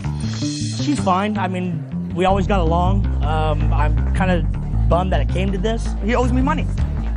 And if this time I'm not going to let it go. He doesn't deserve a dime. I wish everybody well. I wish it didn't all have to come to this. I have no hard feelings against Heidi. As far as he's concerned, he's a chump. ভালোবাসা এটি এমন এক অনুভূতি যা মানুষের হৃদয়ের গভীরতম কোণে ছুঁয়ে যায়। গানের জগতে প্রেমের কথা সবচেয়ে বেশি উচ্চারিত হয়। শিল্পীরা তাদের কণ্ঠে, সুরে এবং কথায় প্রেমের রং ছড়িয়ে দেন। তাদের গান শুধু বিনোদন নয়, অনেক সময় মনোভাব প্রকাশের একমাত্র ভাষা হয়ে ওঠে। একজন কণ্ঠশিল্পীর জীবনে প্রেম নানা রূপে ধরা দেয়। কখনো তা প্রথম ভালোবাসার উচ্ছ্বাস, কখনো বা বিচ্ছেদের বেদনা, আবার কখনো চিরন্তন বন্ধনের অঙ্গীকার। শিল্পীরা তাদের ব্যক্তিগত অভিজ্ঞতা, কল্পনা ও আবেগ দিয়ে এই অনুভূতি প্রকাশ করেন সঙ্গীতে। শ্রোতারা যখন সেই গান শুনেন তখন তাদের নিজেদের জীবনের গল্পের সাথে মেলাতে পারেন। অনেক বিখ্যাত শিল্পী তাদের গানকে প্রেমের গল্পে রূপ দিয়েছেন। যেমন লতা মঙ্গেশকর, তার কণ্ঠে প্রেম যেন এক অনবদ্য অনুভূতি। তার গাওয়া বহু রোমান্টিক গান বহু প্রজন্মের হৃদয়ে স্থায়ী ছাপ রেখে গেছে। একইভাবে কিশোর কুমারের প্রেমের গানগুলো আজও মানুষের মুখে মুখে ফেরে। আধুনিক যুগে শিল্পীরা প্রেমের নতুন ভাষা খুঁজে পান। তারা প্রেমকে দেখেন বন্ধুত্ব, সমতা এবং শ্রদ্ধার দৃষ্টিতে। সমসাময়িক গানে প্রেম শুধু প্রেমিক প্রেমিকার মধ্যেই সীমাবদ্ধ নয়, বরং পরিবার, প্রকৃতি, সমাজ সবকিছুর জন্যই অনুভব করা যায়। প্রেমের গান মানুষের মনোজগতে গভীর প্রভাব ফেলে। কোনো গানের কথা শুনে হয়তো কেউ ফেলে আসা স্মৃতিতে ফিরে যান, কেউ আবার নতুন করে প্রেমে পড়ার স্বপ্ন দেখেন। শিল্পীরা তাদের গানের মাধ্যমে এই অনুভূতিগুলো নিখুঁতভাবে প্রকাশ করেন। শিল্পীদের জন্য প্রেম শুধু ব্যক্তিগত বিষয় নয়, এটি শিল্পচর্চার অনুপ্রেরণা। প্রেমের জন্যই তারা নতুন সুর রচনা করেন, নতুন কথা লেখেন এবং সবচেয়ে আবেগী কণ্ঠে গান গেয়ে যান। তাদের গানে মিশে থাকে আশা, ভালোবাসা, কষ্ট, আনন্দ আর প্রত্যাশা। একেকজন শিল্পী একেকভাবে প্রেমের কথা বলেন। কারো গানে প্রেম নিঃস্বার্থ, কারো গানে প্রেমে থাকে অভিমান, আবার কারো গানে প্রেম মিশে যায় বন্ধুত্বের রঙে। শিল্পীদের জীবনের প্রেম কখনো সহজ হয় না। জনপ্রিয়তার চাপে, ব্যস্ত সময়সূচিতে তারা অনেক সময় কাছের মানুষগুলোর সঙ্গে দূরত্ব অনুভব করেন। এই নির্জনতা, এই একাকিত্বও তারা গানে প্রকাশ করেন। অনেক শিল্পীর গানেই শোনা যায় ভালোবাসা পাওয়ার আনন্দ যেমন, হারানোর বেদনাও তেমন। তবে ভালোবাসার শক্তি শিল্পীদের এগিয়ে নিয়ে যায়। শ্রোতাদের ভালোবাসা তাদের সবচেয়ে বড় প্রাপ্তি। একজন শিল্পী যখন দর্শকদের ভালোবাসা পান, তখন সেটাও তার জীবনের এক বিশেষ প্রেমের অনুভূতি। শিল্পীরা তাদের সৌন্দর্য, আবেগ, কল্পনা ও অনুভূতির মিশেলে প্রেমের গান সৃষ্টি করেন। তাদের সৃষ্টিতে উঠে আসে জীবনের নানা দিক, কখনো প্রথম প্রেম, কখনো বিয়োগ, আবার কখনো চিরন্তন বন্ধন।